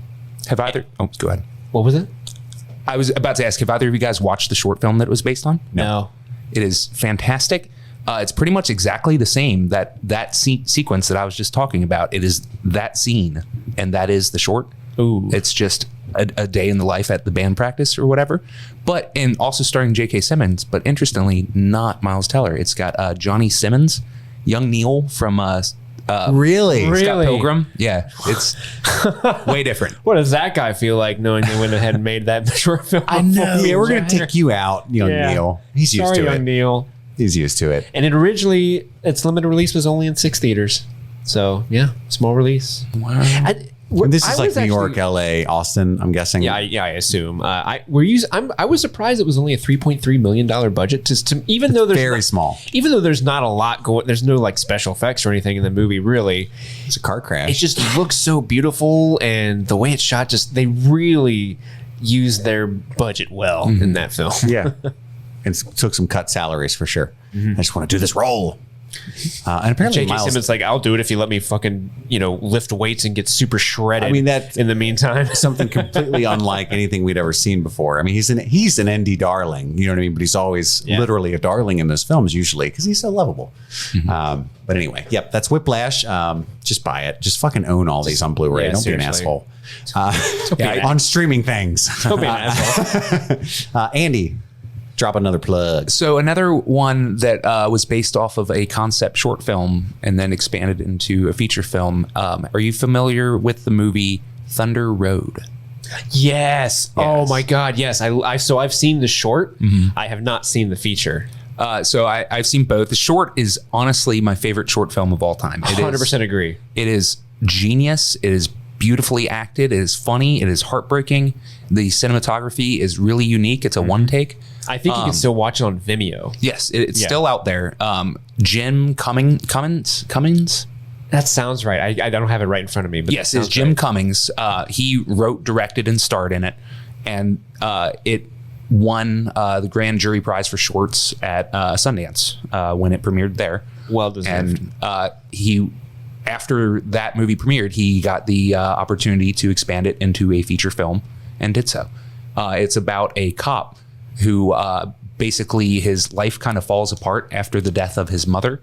And this occurs like while trying to raise a young girl as a single father. It is heartbreaking, occasionally very funny, but kind of cringe funny at times because you're essentially watching a guy with unstable mental health just deteriorate.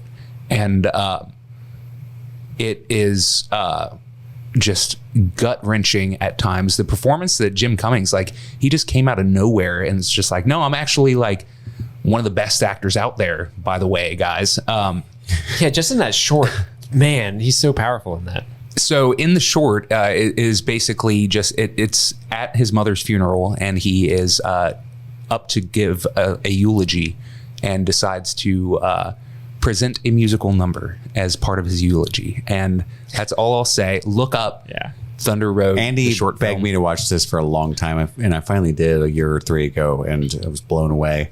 I haven't watched the I almost don't want to watch the feature just because the short is so ingrained in my mind as like being the quintessential short film. But what if it's the Whiplash phenomenon, you know?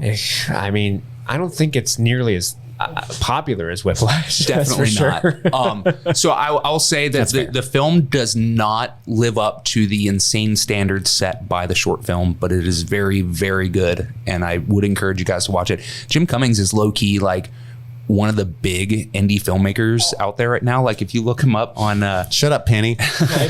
she suddenly hopped up on Steve's lap.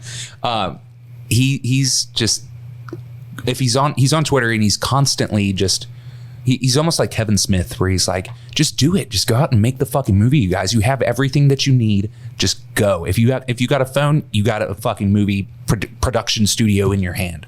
Go make a movie. He's that kind of guy. Yeah. And he's still out there making all these indies. And he just had one like this pseudo horror indie come out last year, year before last. But he's just constantly working.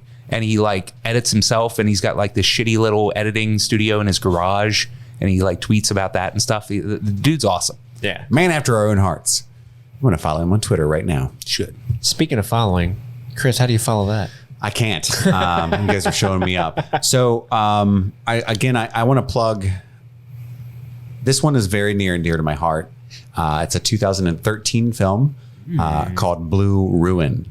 I know Andy's a big fan of this one as well.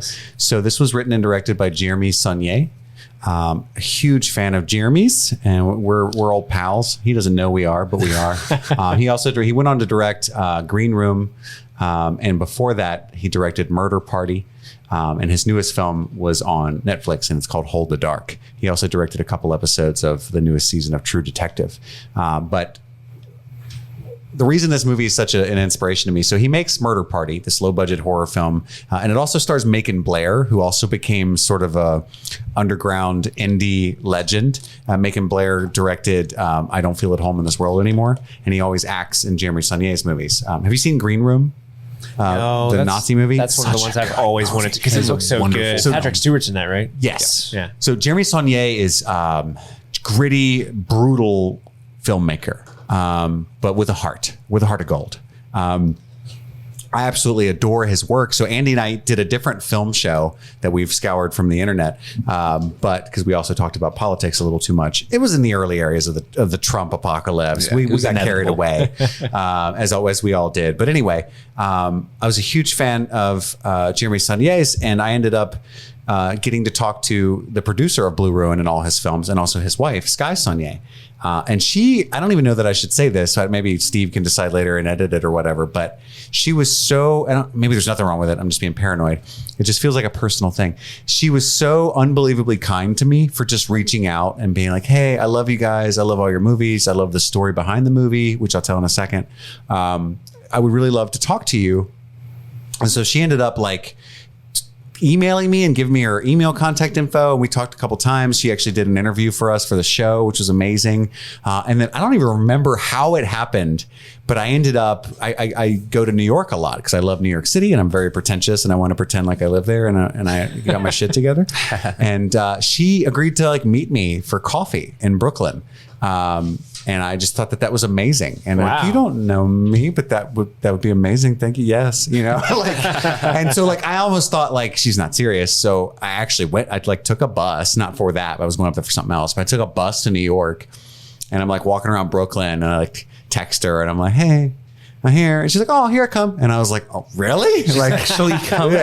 And she like sat and talked to me about, you know, how I should pursue my dreams and what their lives were like. And but anyway, so this film is such an inspiration to me, and I really recommend you watch it, Steve, because the story is hilarious. So Jeremy, if I remember correctly, so Jeremy Saulnier was like a corporate photographer. Like he was the director of photography for like commercials and stuff for corporate things.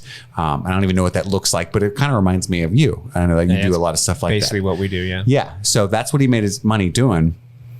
And he made Murder Party with his wife and his friends. And it's okay, right? It's a good horror film. It's low budget, but it didn't like blow up is what I mean. And so he had this idea for Blue Ruin and it was going to take a little bit more money than they're used to. And Andy, go ahead and Google the budget for that if you would for me. For Blue Ruin? Yes. Okay. So what he did was he quit that job and he and Skye had a considerable amount of money like saved up, but like in their 401k, like this is retirement money. They cashed all of that out and they put it into Blue Ruin. $420,000. And so they made Blue Ruin, like basically like, hey, fuck it. We are either going to, and like when I was having lunch with Skye, she was like, don't do that. You know what I mean? Like follow your dreams, do whatever it takes. Don't do that. We got really lucky. But I don't agree. I think they're insanely talented, good people. And Blue Ruin is fucking amazing. So what it's about, I should have said that. It's about basically a homeless man whose parents were murdered when he was a boy and, you know, became a drunk and a vagrant. Lives on the beach in California. And he hears that the murderer, the person who killed his parents, is being released from prison and kind of decides to be an assassin and is kind of a pretty talented makeshift assassin out of nowhere. But I just think that story, anyway, it became an indie darling at film festivals and launched his career. And it's just awesome. It's awesome. So that's just like, that's my ultimate dream. And I always call Andy and I'm like, hey man, I'm going to just spend everything I got on this, or what do you, and he's always like, I don't think that's a good idea, man, but we should do, you know what I mean? Like, he's always a good friend about, Sky said don't do that. But I'm always tempted because it's like, but it fucking worked, Or like Kevin Smith. Maxed out all his credit cards. The infamous story. Yeah. I mean, he's just like, fuck it, man. But anyway, it would be fun. It would totally be, not to be a downer, but it would totally be my life where it would be like, no one likes that movie. You get 37 views on Vimeo and you're in debt. I remember seeing one of the times I saw Kevin Smith speak live, somebody asked him in the making of Clerks, after maxing out his credit cards, selling his comic book, all that stuff, what if the movie had failed? And his answer was, I would have sat around and paid it off until I could afford to do it again. And it's like, and that's it's so true. Like that dude is just committed to his craft, even if his movies aren't all great. You know what I mean? But but he loves doing it. Exactly. And he's super passionate. And that's a big part of why I love him. Like, because, and that's one of the ones that like, it's felt like low hanging fruit to bring it up with Clerks. It's one of the best indie movies ever. Yeah. Sure. Because it just spawned so much for me. So much. So much of my identity is wrapped up in Kevin Smith movies. It's crazy. You blossomed into the man you are today. Steve, what do you got next? So next up, I think, is the movie that is the most obscure out of all my lists, but it is a very important See if Andy can get it. You guys might be able to get it because I'm pretty sure I've told you specifically about it before. I haven't talked about it on air, but after a young bird moves from San Fernando Valley to Echo Park, she learns that she has to become a woman, whether she wants to or not, when she gets her first period. You were just talking about this the other day, but I still don't remember the title. So the movie is called Girl Flu. That's right. Came out in 2016. Written and directed by Dory Barton. Starring Katie Sackhoff, Jade Pettyjohn, Jeremy Sisto. Judy Reyes is in it. Couldn't find info on the budget or their box office numbers, but what the movie is about is a young girl. She gets her period for the first time, and she does so when she's on like a class field trip. She's wearing white jeans. All the other students start making fun of her because obviously it stains her pants. And her mom, who's played by Katie Sackhoff, is like this like stoner mom. She's not really present. She's not really the best of moms. And she goes to her mom and is like, hey, I don't want to do this anymore. Why do I have to have periods? And she's like, well, it's a part of becoming a woman. She's like, fuck that, I'm not doing it. So it's this girl who's doing everything she can to not have a period ever again. But it's this really beautiful movie where it's like, it's I've never watched a movie before that really treated the act of having a period and what it means to be a woman and growing into a woman from a young girl. It treats it with such respect. Like, there's a lot of jokes in there and it's really heartfelt comedy, but it treats it with such respect, and it's a very grown-up conversation because when's the last time you've been to a movie that didn't talk about a period in a way that wasn't like, ew, gross, periods, you know what I mean? Right, yeah. Like basically from a man's perspective. And also basically from a man's perspective, 100%. And it also, the relationship between the mother and the daughter is very sweet and heartfelt because the mother goes through her own journey. She kind of learns how to be a better mom. The mom has a boyfriend in the movie, and as I was watching it, I kind of felt like they're going to make this boyfriend the bad guy, Right. But really, the boyfriend becomes like this incredibly great anchor for the mom. And it's just a sweet, caring dude. And there's like a really funny scene where the daughter is trying to like seem, way more important to her classmates who have just made fun of her. And the boyfriend comes to pick her up from school. And then the daughter's like, oh, this is my boyfriend. Yeah, it's Jim. We met online. And the guy's like looking around and he doesn't know what to do, but he doesn't want to upset the daughter. She's like, yeah, we're in love, honey. Let's go to that aerobics class we scheduled. Come on. And so the ongoing joke from then on is like, anytime he's like out in public, there's like kids like, hey, that's the guy who's dating my friend. He's like, no. But it's really, really sweet. I saw it at, so in 2016, I was part of a film festival class, and part of our, big trip, we actually like went out of state. We went out of state to Indiana to volunteer at the Heartland Film Festival, which is a fairly big film festival. It's probably the biggest film festival in the Midwest. We've submitted to it. We've been denied to it. But that was a great experience because what you would do is you would work like a 2-hour shift or like a 4-hour shift. And then the rest of the day, you can go see whatever movie you fucking wanted for free. And that's, and so I got to see a ton of like really cool, interesting indie films that, didn't really get much success. I think the biggest film there that weekend was probably I think it was called The Book of Love. It starred Jason Sudeikis and Maisie Williams. It's not a good movie. It's actually really bad. But I also got to meet John Rhys Davies from Lord of the Rings fame. I ran into Brian Dennehy, which was the funniest interaction ever, because everyone was like, that's Brian Dennehy. He's like, nope, John Goodman coming through, and rest in peace. But we saw Girl Flu, and it was amazing. The best part of it was at the end of it, the producer, one of the producers, I can't remember his name. I tried to look him up, but there were two producers and I don't know which one he is, so I'm not going to give a name to him, because during the Q&A, it was very clear that this producer was shit-faced. Nice. And I think it was the kind of shit-face where a lot of people are watching my movie. Then I have to talk in front of them. I need to get drunk because otherwise I can't do this. He was giving that vibe. But he said something in his Q&A that has always stuck with me. Someone stood up and said, "Hey, I'm an aspiring filmmaker. I want to make a short film and get my name out there. Do you have any suggestions for someone like me?" And his response was, "No one gives a shit about your short film." You're not wrong. I know. Thank you, sir. But Girl Flu is amazing. You can actually stream it for free if you are on Amazon Prime. Awesome. And I highly suggest watching that at some point. All right. Andy, Nice. what else you got for us? So the last one I wanted to talk about was, so I said before, when I thought of indie films, the immediate one that came to mind was Eternal Sunshine of the Spotless Mind. And it's my favorite film of all time. I think it's infinitely rewatchable. Michel Gondry is an awesome filmmaker. After he made that, he made a movie called The Science of Sleep, which was pretty good. That was 2006. In 2008, he made a movie called Be Kind, Rewind. Do you remember watching that? Yes, I do. We In were your on, basement. We were on acid, and we watched this movie, and it was a weird trip. And I went back to it later and confirmed how much I love it. That movie is amazing. It is about two guys who, it stars Jack Black, Mos Def, and Danny Glover. One guy works at a movie store. He has a weird conspiracy theory friend, and for plot reasons, this guy becomes magnetized and walks into the VHS store that Mos Def works at and accidentally wipes every VHS in the store. And so when a customer comes to rent, they're like, "Oh my God, what do we do?"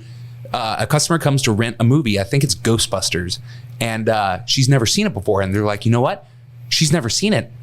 Let's film it ourselves, and she can still rent it. She won't know the difference." And so they do this crazy, low budget, terrible, cardboard box costume type movie and film it and deliver it to her. And then they get this reputation for their movies. So people will come to rent a film and they have to figure out how they can make it with no budget whatsoever. And it shows all these super cool creative techniques that they use to try to pull off these big stunts that are impossible. Shooting from pointing at the ground, and they're laying on the ground to do action sequences and stuff, and their costumes are continually awful but elaborate, and it's just a wonderful movie maker's movie. But even if you don't make films, it's just quirky, weird fun. It's kind of similar vibes to portions of Swiss Army Man that I brought before, where the design of it is wonderful. Yeah, I haven't seen that movie since that acid trip, so I should probably watch it. Back, yeah. I'm not sure if it's streamable. I'm gonna look that up. Steve, you have one more film as well, right? I have a couple, but I can trail through them. I don't need to give them the. Well, that's all I was going to do. business. I know we're running long, and I wrote down more like a selfish motherfucker. So I just want to talk briefly. So just spend time, look these up if you're interested, or you can't find anything to watch one night. It would mean a lot to me. I think these are all very special to me from recent years. I've talked about Raw by Julia Ducournau quite a bit. Please watch that movie if you haven't yet. Shiva Baby I saw this year, and it has stuck with me. I think that'll be, if we were to do this episode 5 or 6, 7 years from now, Shiva Baby would be one that I would mention. God, I still can't forget this film. It's amazing. Very small budget and and I think Rachel Sennott is going to be a huge talent that we talk about. Hey, remember when she did Shiva Baby? And now we all know who she is because she's hilarious and awesome. that's going to be her. But I do want to plug a couple other movies. Another one that's very special to me, and I don't want to wax overly long. That's why I wanted to rush through some of the other ones. In fact, let me end on it. So also Captain Fantastic, written and directed by Matt Ross, also came out in 2016. A lot of the movies on this list was 2016. What a fucking phenomenal year for film. Agreed. Captain Fantastic stars Viggo Mortensen. Did you ever watch that movie, Andy? I didn't, no.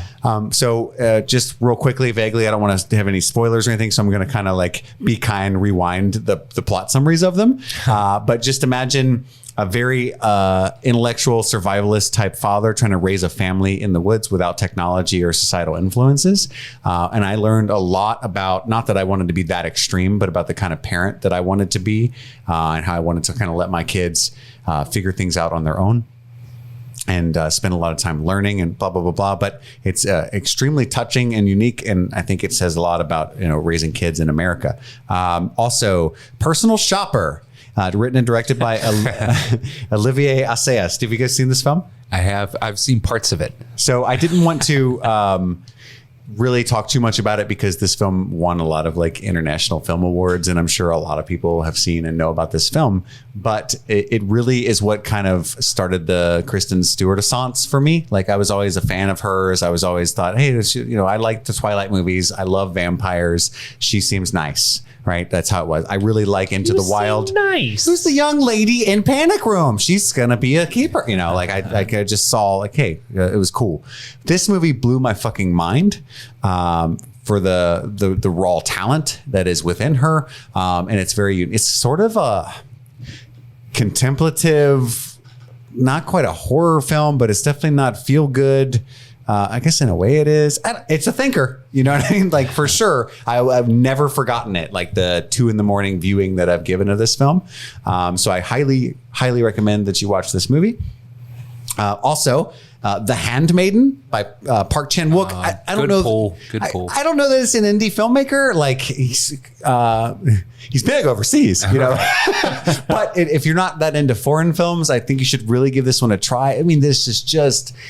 You cannot shoot a movie more perfectly or beautifully than this. Like, it just makes me never want to pick up a camera.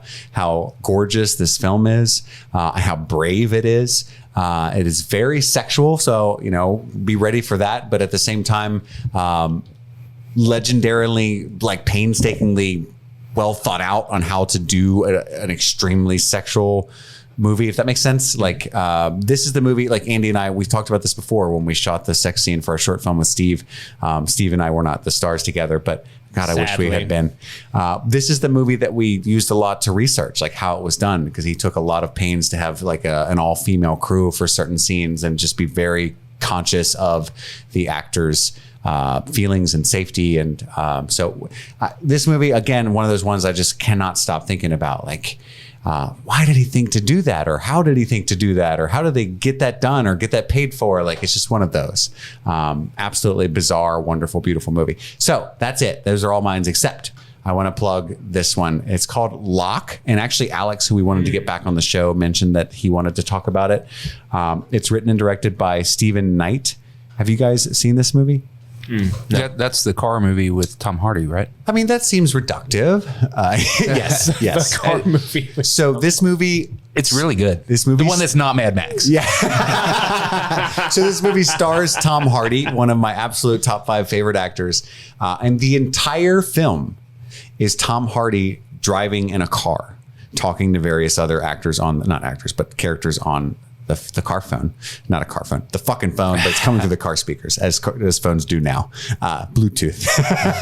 So this movie is crazy good and engaging for being what I just described it. Like, it's literally just, this is no joke. It's not like a gimmick and then it gets to the explosion. Like, is literally the entire thing is just the amount of tension that is ramped up from the situation that he's in while he's talking on the phone. So if you don't know, at risk of spoilers, but it's also the plot, he's like a very not famous but successful construction company owner. He like pours concrete better than anyone else in the world. And so he's driving to, he cheated on his wife. He's got 2 kids, a beautiful wife, a huge company. He's probably a millionaire. He's driving to the hospital, which is about 2 hours away, because the woman with whom he cheated on his wife is having his baby. And so he's like, also, while that's going on, the biggest concrete job of his career is occurring, and he's supposed to be there coordinating it. And his wife doesn't know. So she keeps calling, and he's like, honey, where did you put the, she's like, where did you put the forks that we just bought? And he's trying to like, I don't know, be nice and not tell her that he's near suicidal in what he's doing. Right. And also he's answering all these phone calls about the catastrophe that's happening with this like $4 million concrete job. Anyway, the reason this movie has stuck with me is because every now and then they make a movie about something insanely specific that you're like, what? That just rings so true for an element of life that no one talks about, if that makes any sense. And right around this time, I was struggling a lot in my relationship with my son's mother, and I had engaged in some infidelity. And I had done things like that a bunch of times in my life. I told you, everyone that listens to the show knows that I'm an addict, and I grew up doing a lot of things that were wrong societally and morally. And so there's always that feeling when you inherently are a good person, and the world doesn't judge you by your intentions though. And so you have to like face up to what you've done. Or like, I remember when I was a kid and I spray painted an American flag and egged somebody's house.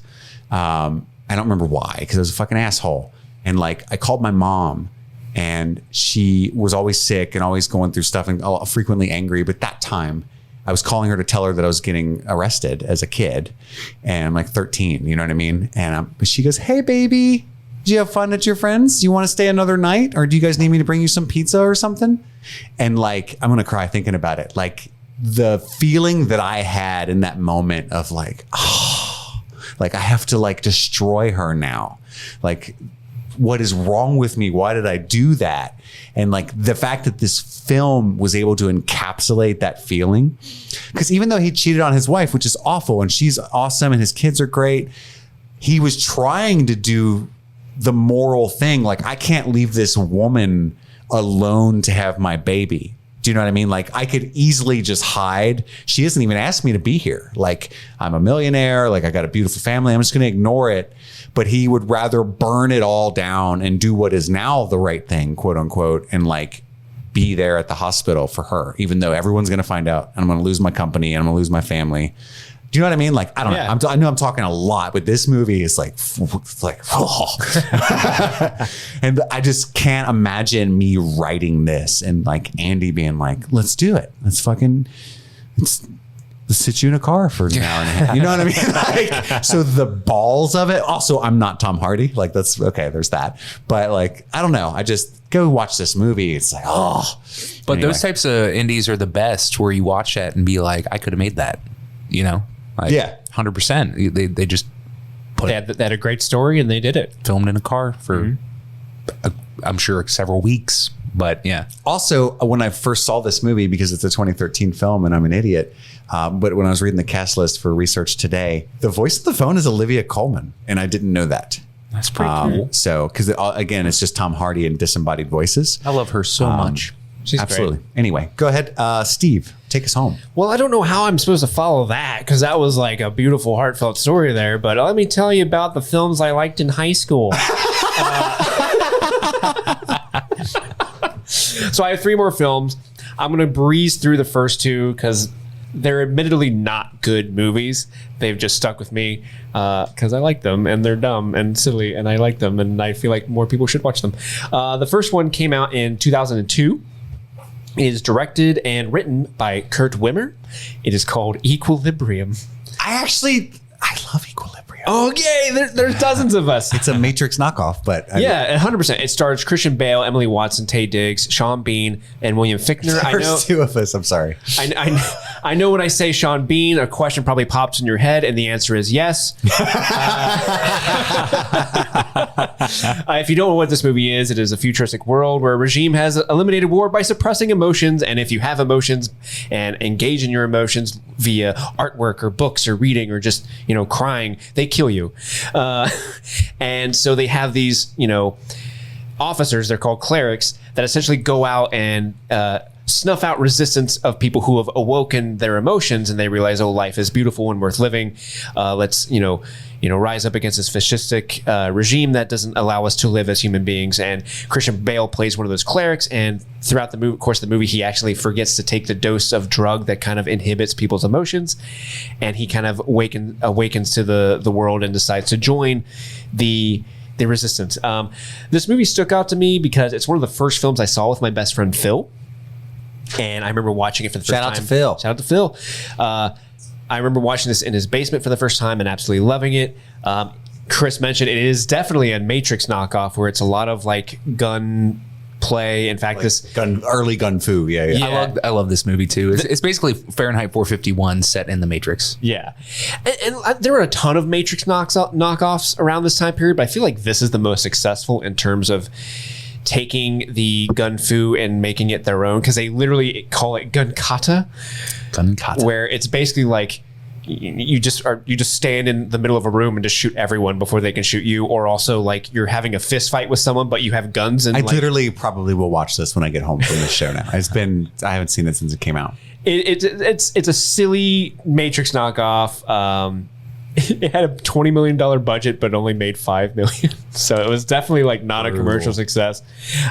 It also is very famous to me for having this shot of a certain character's face that gets cut off, but there's an overhead shot and it's clearly they've Xeroxed his face and just laid it on the ground. It's an amazing effect.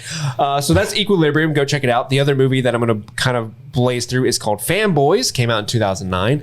It is about a group of friends. Of course you love this movie.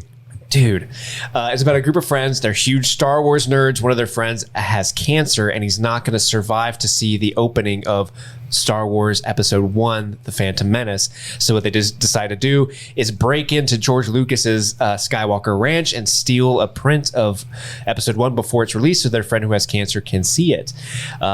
It's directed by Kyle Newman, written by Ernest Cline and Adam F. Goldberg. It stars a ton of people before they got super, super famous. Right on the. So this movie was filmed in like 2006, 2007, but it didn't release until 2009. So there's like a huge gap.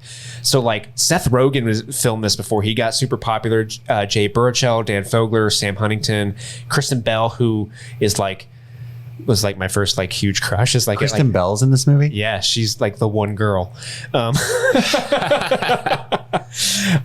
It also was a huge bomb. It had a $3.9 million budget, only made $960,000. It deserved more than that. It 100% did. I did see. So it had a very limited run, and then in second expansion, the director. I feel like they made a ton of money on DVDs. Yeah, that's where they make their money for this film. But in the second expansion for the theatrical release, the director had a special screening in Columbus, and I actually went and saw it.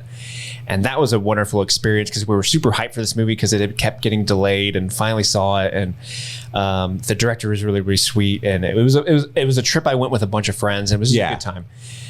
So if you like silly, raunchy comedies and also love Star Wars, Fanboys is for you. But the movie that I think is actually genuinely good that I really want to talk about is a movie from 2000. See if you can guess it from the synopsis. In New York City in 1987, a handsome, young, urban professional lives a second life as a gruesome serial killer by night. American Psycho? Boom! Nice. American Psycho. Written and directed by Mary Herron. That was an indie? Yeah, buddy. Oh, shit. Yeah, buddy. Guinevere Turner is also credited as a writer. It's based off the Bret Easton Ellis book. This is such a dark and twisted movie. It's very uncomfortable. There's some really like raunchy sex in it. There's also some gruesome violence in it. But the thing that I love most about it is Christian Bale's performance in it. He is so emotionally deadpan, but also he's not afraid to be like silly. Like I think this is Christian Bale at his most silly. Yeah, ironically, yeah. His attempt at comedy. Like there's a scene where he like brings a drunk Jared Leto into a room, and Jared Leto's literally laying on the ground, and he's like putting newspaper on the ground around him, and he's like, "Why are you putting all that newspaper around?" And he starts playing Huey Lewis in the news and telling him all the history about the record of Huey Lewis in the news as he's dancing around, putting on a raincoat, and he's like, "Hey, Walter," and then just starts axing him in the face fucking as violently as you possibly can. And it's just a movie that perfectly encapsulates what an actual, like, because it's making fun of 1980s Wall Street, that type of like yuppie.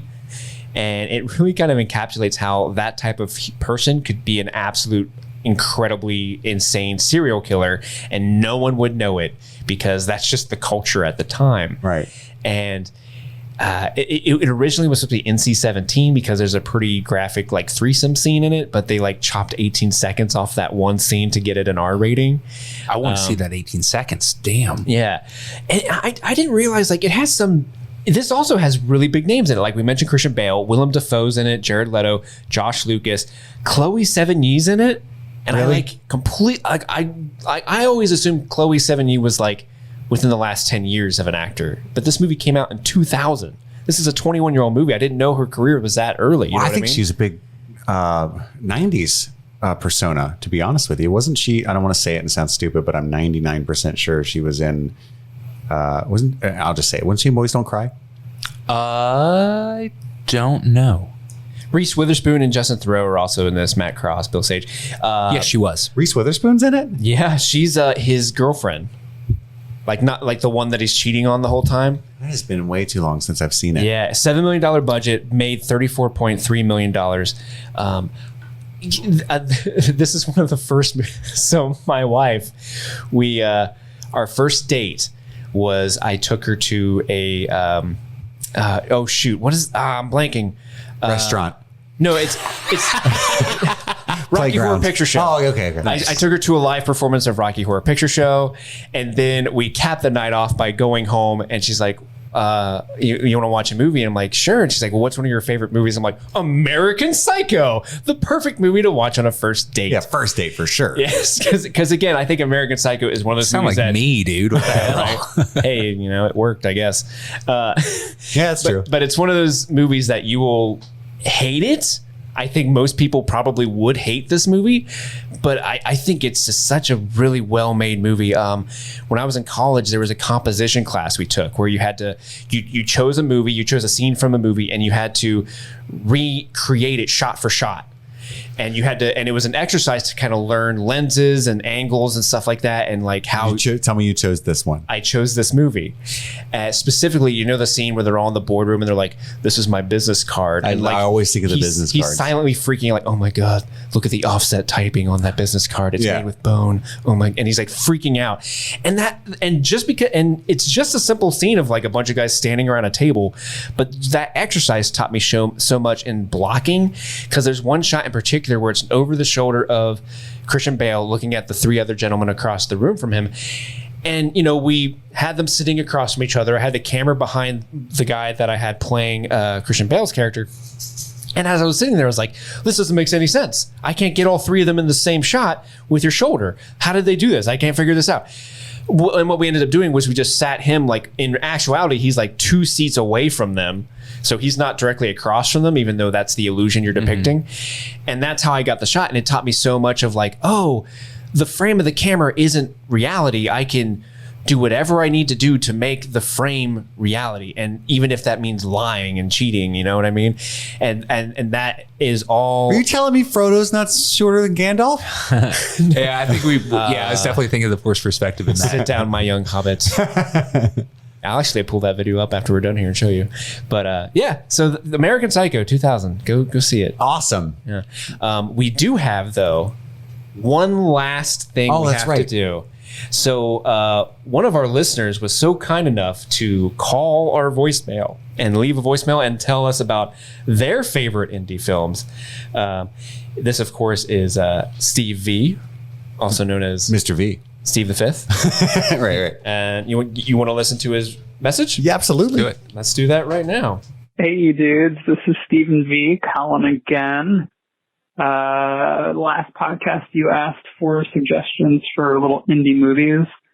I don't really have any new ones that came out recently, but I have a couple really good older ones. And by older, I mean like 10 years ago. But one is called Sound of My Voice. Probably like 8 years old, something like that. About a guy infiltrating a cult, a guy and a girl. And, just really good. I really enjoyed that. Fun ending. There's another one called Time Crimes. It is a Spanish movie, probably like 15 years old. Really good. It's time travel. This guy kind of gets stuck in a potential time loop. I don't want to give too much away, but it's got some humor. It's quirky. Really good though. And then last suggestion is a little movie called Splinter. It probably came out like 15 years ago too. A really, really good little indie horror movie. This couple is stuck at a gas station with a criminal, and this entity, this creature, surrounds them as they're stuck in there. So that's really good. It blew my mind when I watched it. I think it's like an IFC movie or something like that. So yeah, those are great. You should watch those. Aside from that, there are some other movies that I know you guys have seen, like Swiss Army Man, things like that are relatively new that were just amazing. I love that movie so much, and the soundtrack is phenomenal. So yeah, thanks again for being awesome, and I'll talk to you guys later. Thank you, Stephen the Fifth. Yeah, really good job. I don't think I haven't seen any of those. So that's You've seen Swiss Army Man. You just talked about it. Yeah, I've seen Swiss Army Man. but he the other ones. prefaced that with other than the rest of them we've you guys have definitely seen. seen. Yeah. So the ones that he didn't think we saw, that is true. I don't think I have. So I'm awesome. gonna look up that Time Crimes. Anything, for sure. called Time Crimes, I'm like, what? Yeah, I want to know more about That's that. a genre that I love. I thought, but it's in fact a movie. Excuse me, gentlemen, would you like to partake in a time crime? I would. I would please. Is it Loki? Thank you for calling in. And I was just thinking, like, that's what we love. Like, we do this because we like talking to people who love movies about movies. Like, that's ultimately, and I didn't get permission from Steve and Andy, but I often don't. I'm a little bit of a loose cannon, as it were. But this isn't You're so a much. loose cannon, Chris. You wrecked 20 cars. I need your gun and badge on my desk by Monday. You ever done a desk pop? This isn't so much a petition, but we are aware of. Well, I won't start with that. If you would like to be a guest on this show, that's not impossible. If you're a fan of the show and you think you have something that would be wonderful to add, we are open to that, especially. Regarding, if you live somewhere else in the world, or we're woefully aware that we don't have much representation on this show. I don't know that excuses it just because we're not ignorant of the fact, but there's nothing we can really do about it because we're nobody. And so, we can, in fact, I frequently do. If you follow me on Twitter, you're probably saddened by it, but I will frequently tweet at people whom I respect, like, hey, you should be on my podcast. And I'm the guy from Godzilla v. Kong. Yeah. And they're just like, ignore that peasant. Hopefully they don't Google, then ignore that peasant. But, you can call into the voicemail and give it a shot. And we would like to solve that. But we also don't want to be like weirdos, like just saying, hey, come here, Brazilian. We're talking about Terry Gilliam's Brazil tomorrow. So we thought, like, that's weird too, right? Like, that was the stupidest thing I could Hobbs and think Shaw, of. good movie or best movie ever? Actually, that might be a good segment where we could just walk the street and ask people movie questions. Harass people. I don't know if you can phrase it that way. Andy's always wanting to do guerrilla stuff like would that. be I fun. think that'd be cool. I'm super down. Take the field recorder out and just accost people.